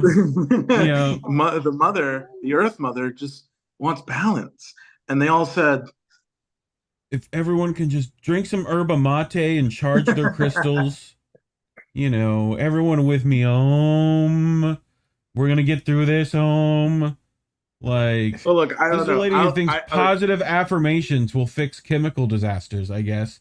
I will say this, like, I don't have any faith in anybody running in Dem primary. I certainly don't have much faith in Marianne Wilson, but I mean, if she does come out in the next few months with something radical, like, you know, suggesting East Palestine she get said Nick was healthcare. mansplaining over Palestine and Israel. Oh yeah, I remember that. I do remember that. I remember I saw that live, and I was like, "Oh god!" Like, can we not pretend this sheepgoat, like sheepdog, is gonna? Yeah, she said she. I don't know. I like maybe I'm not as like hard on her because I try to be optimistic about. I all feel people. you. No, And- but I'm not hard on her either. But my thing is like I have no hope for her because she's running in the very thing that fucked her over the last time. Like, and she knows the game is rigged, and she said the game is rigged. Why are you willing to play a rigged game unless you're trying to gain something for it for yourself? Like, yeah, that's a good point. It's you like, know, why? like, Yeah, right. Yeah. And I said that, and I've said this on stream before. She's Trump. She's doing exactly the Not same even. thing Trump was She's trying to do. Marianne. We've seen Marianne before, running against the same person. Like, so she said we should pray away our problems on a debate stage. Like, dude. Look. And Bernie Sanders, but Bernie's still, I support my good friend, Joe Biden. You know, like, he's still saying that. He's like, I respect you. And you know what? And you know the gag of all of this is, he's like, Bernie said today, I wish Marianne luck, but I'm supporting Biden. Yes! It's a big club, girl. You definitely ain't in it. Like, so the White House press secretary was calling you an aura lady. Like, I mean, yeah. I mean, Marianne is getting like a lot of crap in the media, though. I know The View and like Oprah Winfrey like made fun of her. You know. Yeah, but that's to be expected, though. But but you know what? That's fine if you're actually doing something, as you said, revolutionary. You're going to expect that. But the idea of like she's running in the same party that basically fucked her over. And like, so essentially, what the thing you were talking about earlier was the DNC attorneys claim with Article V, Section 4 of the DNC Charter, stipulating that the DNC chair and their staff must ensure neutrality in the Democratic presidential primary is a discretionary rule that it didn't need to adopt to begin with. Based on this assumption, DNC attorneys assert that the court cannot interpret, claim, or rule anything associated with whether the DNC remains neutral in the presidential primaries, but no, there's definitely stipulations where they have to sign, like, I'm not going to run third party. Right. That, like... Right. Like... Yes. She even said it herself that the primary was rigged. And then they want to tell us, well, that's not the point. Winning's not the point. What is the point? Talk about it. We want to talk about the issues. We don't need talking. People are bought into the issues. We need people who are actually willing to fight for them at this point. Speaking of people fighting for issues... great segue. Do either of you have been following the Cop City stuff in Atlanta? It's been a little bit. Well, we reported it a few weeks ago. So other than, and I think just kind of watching you prep a little bit, but not so much of an update now regarding, you know. But I think you're using an article that I sent you, right? Yeah, a bit of it. Yeah. Okay. So, our next story this evening, No Cop City. We covered the murder of Tortuguita, I think is how you pronounce that. Tallahassee boy, represent. But they essentially he was shot because a cop was shot by another cop, and they shot him because they're not paying attention too good. But anyway, so this is from Sheer Post, technically by Unicorn Riot. So Atlanta, Georgia, Atlanta area forest defenders, community activists, and their allies from around the country and the world are initiating a week of action against a proposed Cop City urban warfare campus and a movie industry facility that would demolish much of the largest urban forest in the country. By the way, we've covered their funding, right? It's almost all the same funding, Norfolk Southern funding, like BlackRock, Home Depot, like you name it. So the upcoming week of protests and direct action comes less than 2 months after Georgia State Patrol shot and killed Manuel Tortuguita Terán in suspicious circumstances at a defense encampment near the proposed site on January 18th. The weekend action of kicking off with a rally at Gresham Park with a music festival scheduled for the rest of the weekend. The coming days will feature more rallies, direct action, and press conferences. Sounds great, right? It's a music thing. Sure. Next time Jesse Jett will be there, hopefully, if we can make that happen. Old Florida boy, he'll show up. So Unicorn Riot does some great coverage. Love their work. They just turn on a camera. It's fantastic. How hard is that? More of that, please. But anyway, I'll let them showcase it a bit. I came here to stop Cop City. What did you all come here to do? Stop Cop City! What did we come to do? Stop Cop City! What did we come to do? Stop Cop City!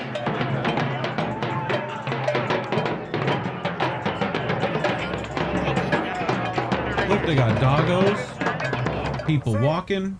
After the APD killed Rayshard Brooks at that Wendy's, and our comrades burned that Wendy's to the ground. Don't say that too loud, bro. They're listening. We asked the city of Atlanta for a Rayshard Brooks Peace Center and the defunding of the police. And what was their response? The best we can give you is Cop City. When we asked the city of Atlanta to at least listen to communities and understand that 70% of those who were allowed to give public comment said that Cop City was only going to further hinder our communities. The city of Atlanta said, the best we can give you is to silence your voice. When we asked the city of Atlanta to at least allow us to peacefully demonstrate, allow our comrades to go live in the trees, protect our forests, the best that the city of Atlanta said we can give you is murder, repression, mass arrests, domestic terrorism charges. Fuck 12. Fuck 12. So when the city of Atlanta asks us to adhere to some concept of law and order, we need to tell them that the best that we can give them is rebellion.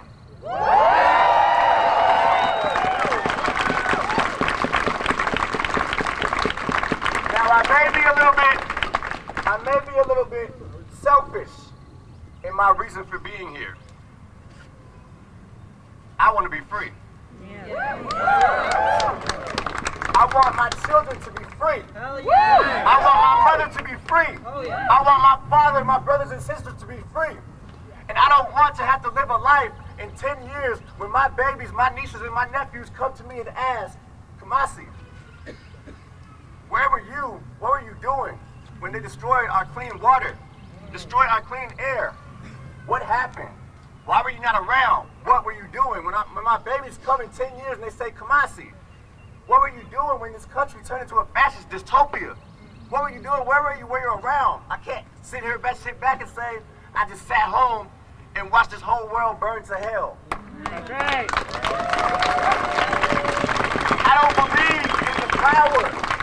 I don't believe in the power of the imperialists. I believe in the power of the people.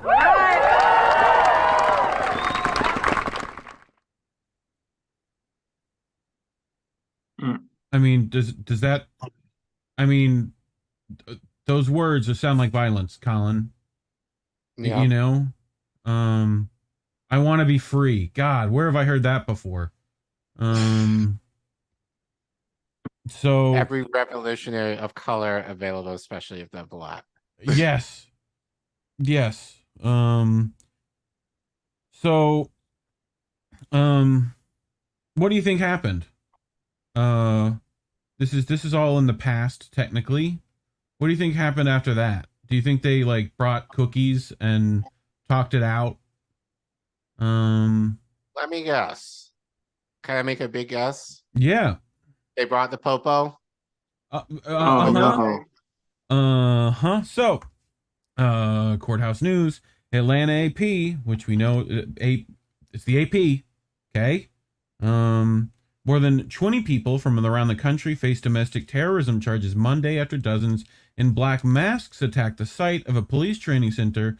Do you see any black masks in that video we just saw?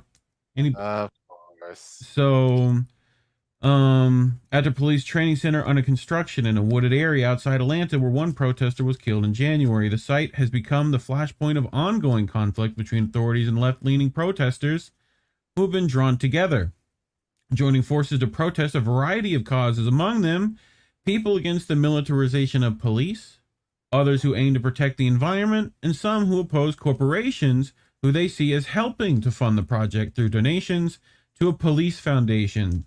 Flaming bottles and rocks were thrown at officers during a protest Sunday at Cop City, where 26-year-old environmental activist Manuel Esteban Pez-Terán, or Tortuguita, was shot to death by officers during a raid at a protest camp in January. Police have said that Tortuguita attacked them, a version that other activists have questioned. Not just others, like all of the other activists. So, surveillance video released by police show a piece of heavy equipment in flames. It was among several destroyed pieces of construction gear, police said.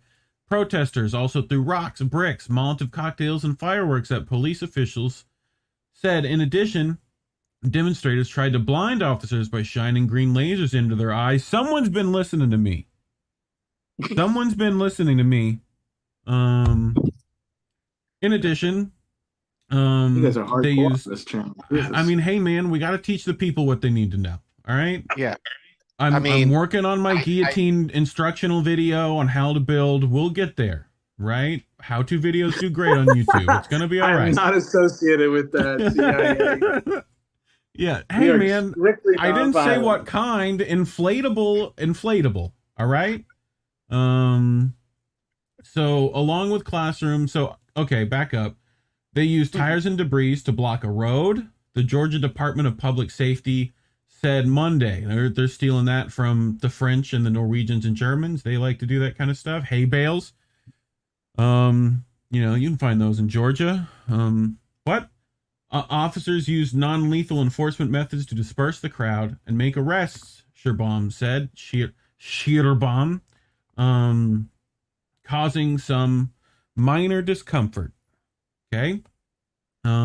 Opponents have said that the site would be to practice, quote unquote, urban warfare, and the 85-acre, 35-hectare training center would require cutting so many trees that it would be environmentally damaging. Many activists also oppose spending millions on a police facility that would be surrounded by poor neighborhoods in a city with one of the nation's highest degrees of inequality. And here is Unicorn Riot again. Police raid Atlanta Forest after... Go ahead. Reef. Yep, thank you. Police raid Atlanta Forest after Cop City opponents overrun security post. So DeKalb County, Georgia, at least 30 people were arrested on Sunday evening in South River Forest during a Week of Action music festival taking place near the location of Cop City. There's an update here. As of 3/6/23, According to the Atlanta Police Department press release, there are at least 35 people detained. Unicorn Riot also learned that of those arrested, approximately 22 were charged with state-level domestic terrorism charges, moving the total number of people connected to the Stop City movement who are facing domestic terrorism charges to around 42. 42. This is why I tell people, I know Nick has said the same thing. Nazis don't scare me. No. Cops do. Yes. Especially if you're trying to do the right thing. I mean, one and the Because same. they'll no? be the because they'll be the first ones to whoop your ass. Yes. So they Nazis, can escalate far more than we can. It's why nonviolence has always Right. been the way. Right. Because Nazis may just yell at you or whatever. Like, cops can practically kill you Mm-hmm. and get away with it. And At least with a Nazi, chances are, if they try and kill me, that they may not necessarily get away with it, depending on the circumstance, but a cop can. yeah. So, Also, if you've been paying attention to some Joe Rogan conversations, talked about recently, how there was actual FBI members working in Black Lives Matter to make it more violent. Things like that are kind of par for the course with this. So, we know how this works. You only need one brick to make a window drop. So, they might as well throw it, I guess. Earlier in the evening, a march of several hundred opponents of the project, generally known as forest defenders, took over a police surveillance outpost along a power line clearing near Entrenchment Creek. The crowd set off fireworks and threw other projectiles, quote unquote, over the barbed wire fence of the outpost, causing the police to retreat. Barricades of tires and other debris were set up at the outpost entrance, and 2 UTVs, a front-end loader, office trailer, and mobile surveillance tower were destroyed and set on fire. Several porta potties were tipped, and barbed wire fences bent, twisted, and rendered insecure. Have a bit of video for that if we want to roll that. Thoughts so far, Jose?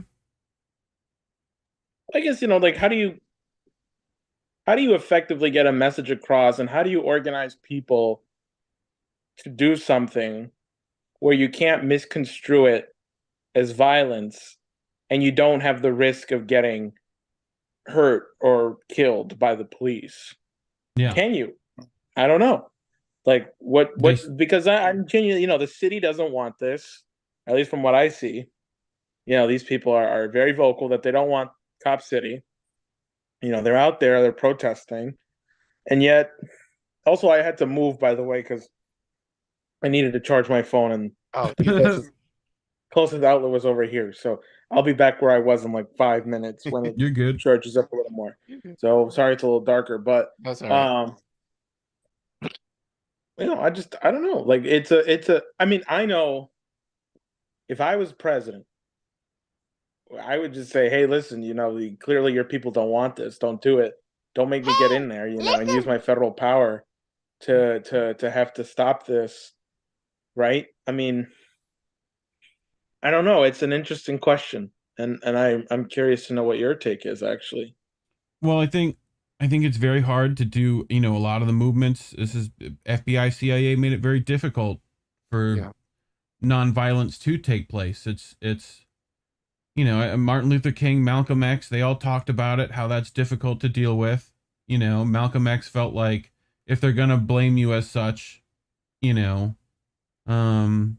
he also felt that you needed the sheepdog too in that regard. Otherwise, like, you need the wolf that Malcolm X was for them to listen to the person of reason.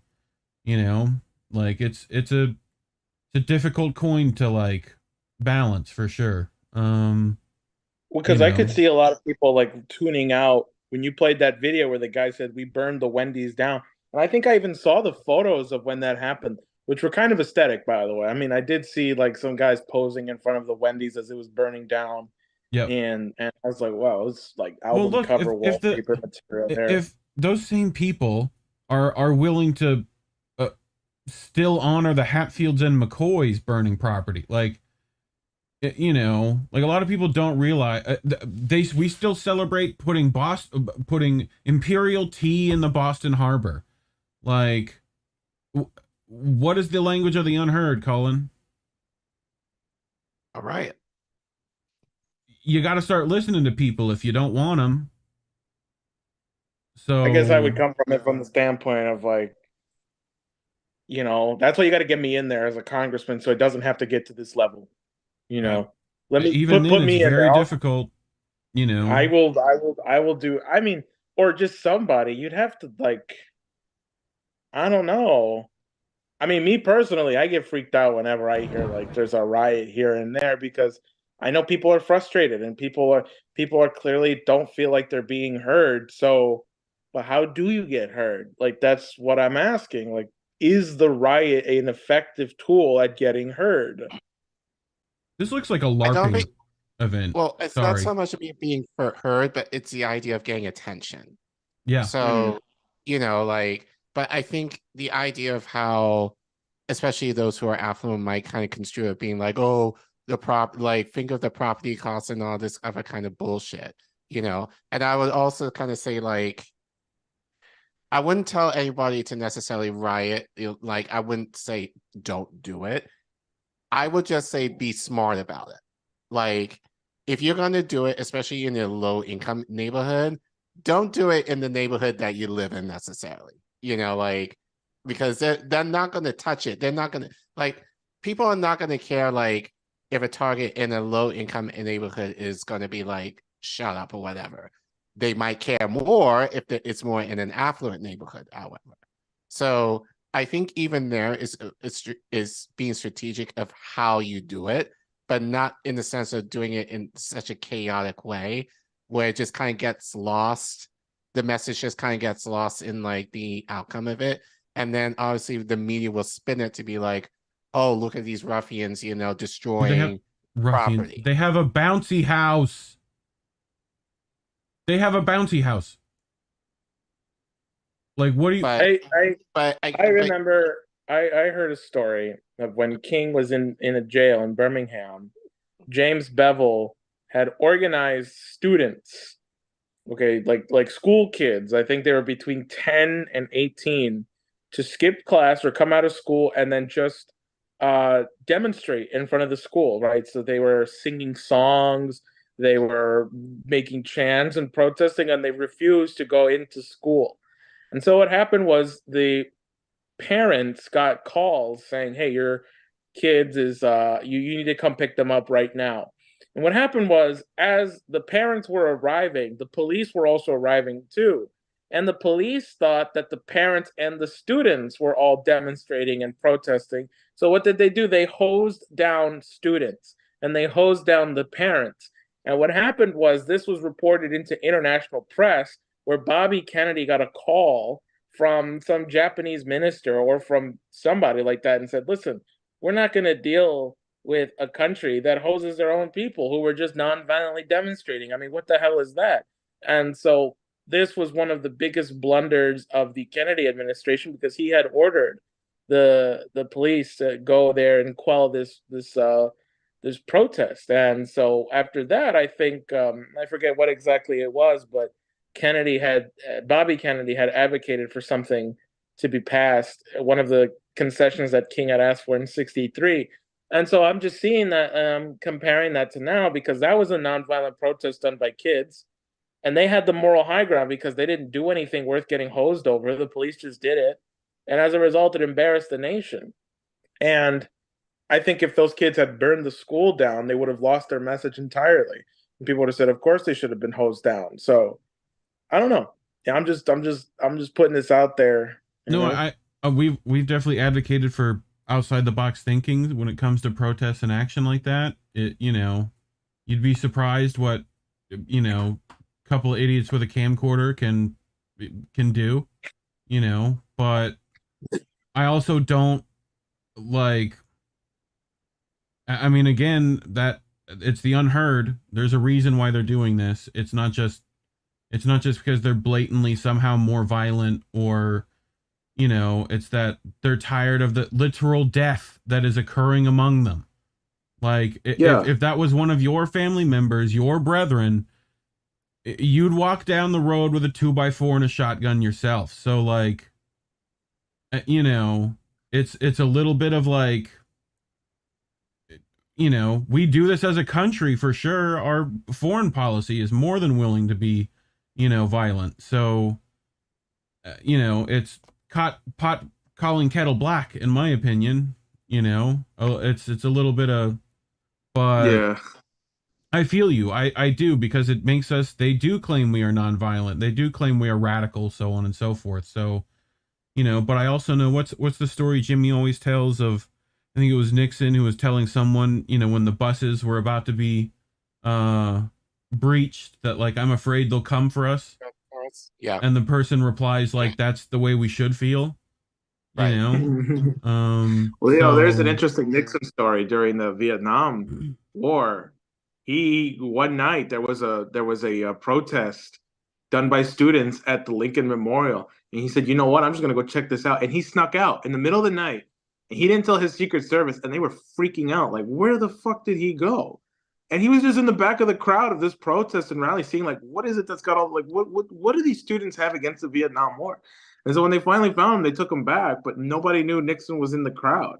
And so, you know, I'm just another funny tidbit. I don't know where I'm going with this. Look, I just think that it should never get to the point where people have to riot, because if you're getting to the point where people have to burn things down to get Something has hurt, went incredibly wrong. something's wrong.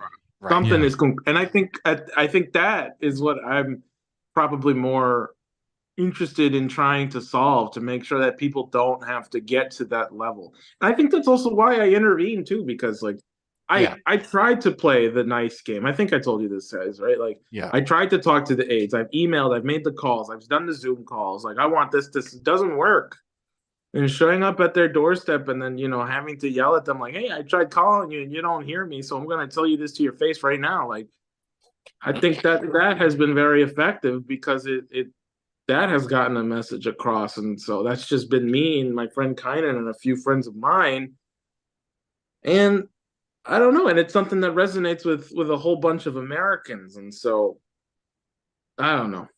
You know, it's a tough question. It's a tough thing. And I think overall, I think the fish rots from the head down, you know. Yeah, I agree. I'm with you. I wish more people looked at that as far as like what's happening. I did want to showcase before we head out of here real quick. Collin brought this to my attention. Here's what's funny. So here's Jack Prasibek. You know that guy, Collin, right?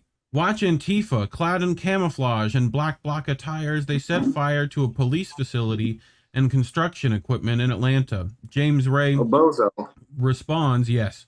Breaking the construction equipment, aiding the development of a massive police urban warfare training facility is actually a good thing.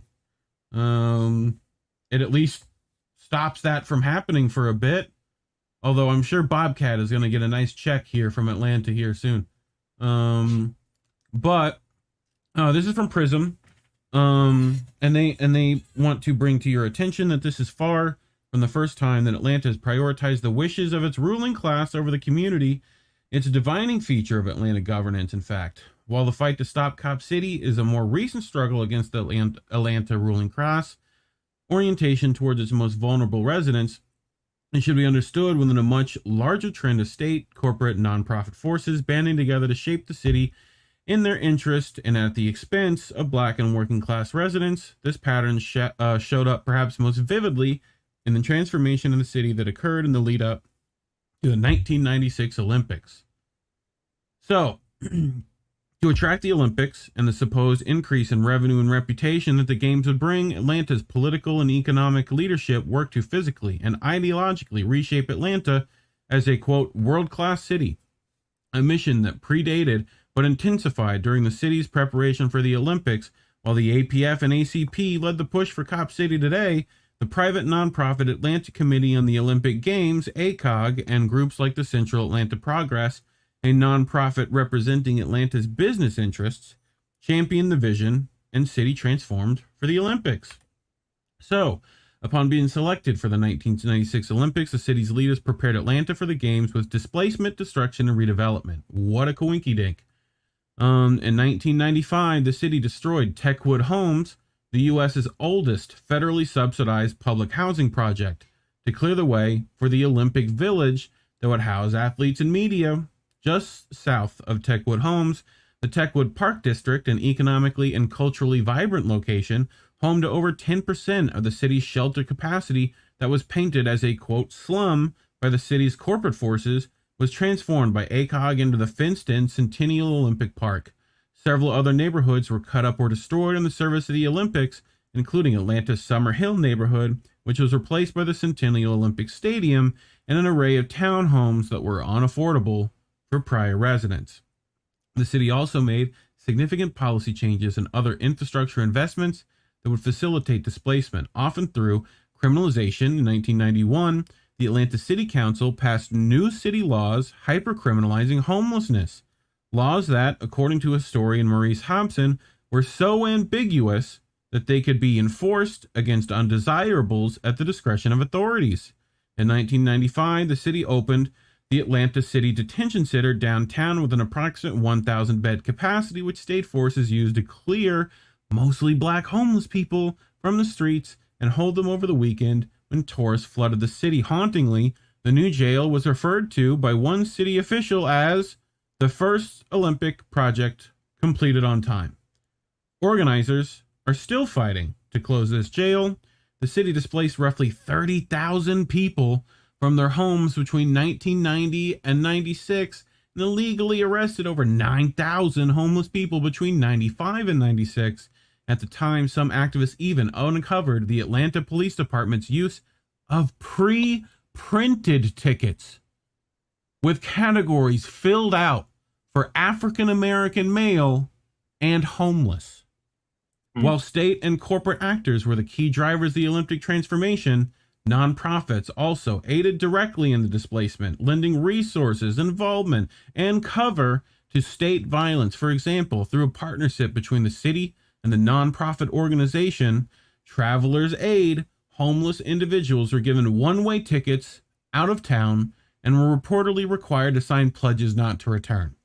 Jesus. Just as state and corporate entities partnered with nonprofits during the Olympic displacement, today, the Atlanta Police Foundation is partnering with the National Center for Civil and Human Rights to offer, quote, human rights training to the Atlanta Police Department, a partnership touted the lead up to the city council vote on Cop City. Thoughts, gentlemen? About capitalism. Yeah. Yes. And funny enough, like I've spent time in Olympic Park, like in Atlanta, like a few years ago. Like it's a shithole now. Like that whole area. So it's basically like those who like live in Atlanta or are familiar with it confirm that for me. But like I had to wonder, like, what the fuck did they do, like, back in '96? Because I don't see. Yeah, there are some new things that I think have happened within Atlanta. You know, like post Olympics. You know, more currently, sure, but like, I don't see like. And I remember this as a kid, like, you know, especially during the '96 Olympics. Like, I remember it being like this grand thing in terms of like, oh, Atlanta is kind of like, as I said, a world-class city, and like, you know, transportation, housing, and like all these amenities, and like, and I go there now, it's just kind of like, where is it? Like, like, I don't see it necessarily. Like, so, but this does not surprise me at all, given I just think, if anything, is a more extreme circumstance, I think of what we talked about on this show before, but like, actually, like, basically telling the homeless, like, get the fuck out and like don't come back. Like, like it's just an extreme way in the name of an event that for 2 weeks, really 2 weeks. Made the city loads of money, though, I'm sure. Jose, closing thoughts before we wrap? I think the injustice speaks for itself, and it's just, you know, you hear about stories like this that are happening across the country. And, you know, this is why I think, you know, I know you see it the other way where it's bottom up, I think it's top down. I think Roosevelt is the best example. FDR Roosevelt, not Teddy Roosevelt. FDR Roosevelt is the best example of when government is at its best. It can help everybody at the same time and give everybody a message of hope that you can reconstruct a nation and pull itself out of a depression, which I think we're in right now. Oh, And I do. Hold on, Jose. I do want to push back on you a little bit, just in terms of FDR, because yeah, like he only did what he did to kind of save capitalism, and then like the initiatives that he did not Yeah, let benefit me people of color, bring you especially like to Black a indigenous. particular person he didn't like. In New Orleans, there's a bridge people may know. Collin, do you know who I'm talking about?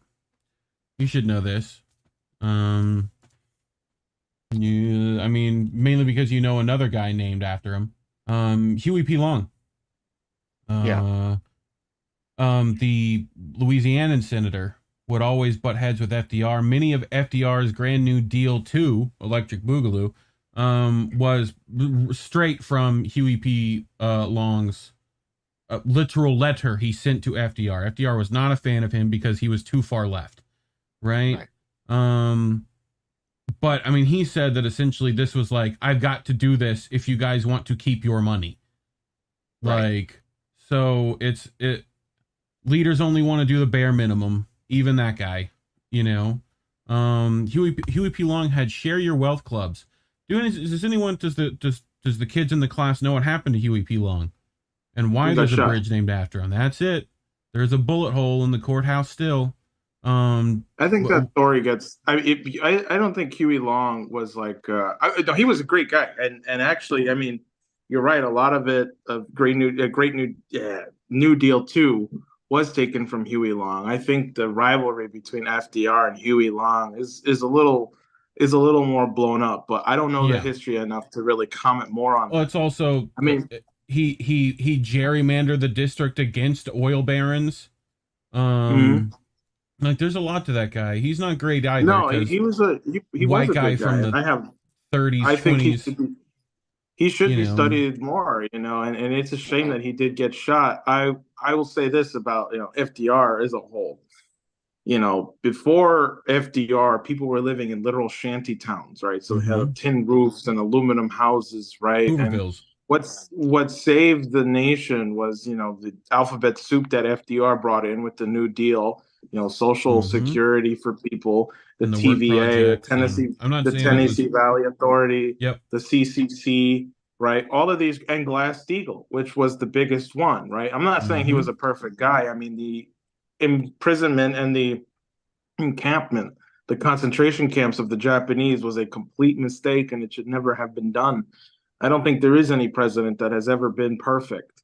But I think FDR's principles, at least, when you read his inauguration speech, where he says, it is better that a government that errs in that spirit of charity is better than a government that just lives in its cold, unfeeling,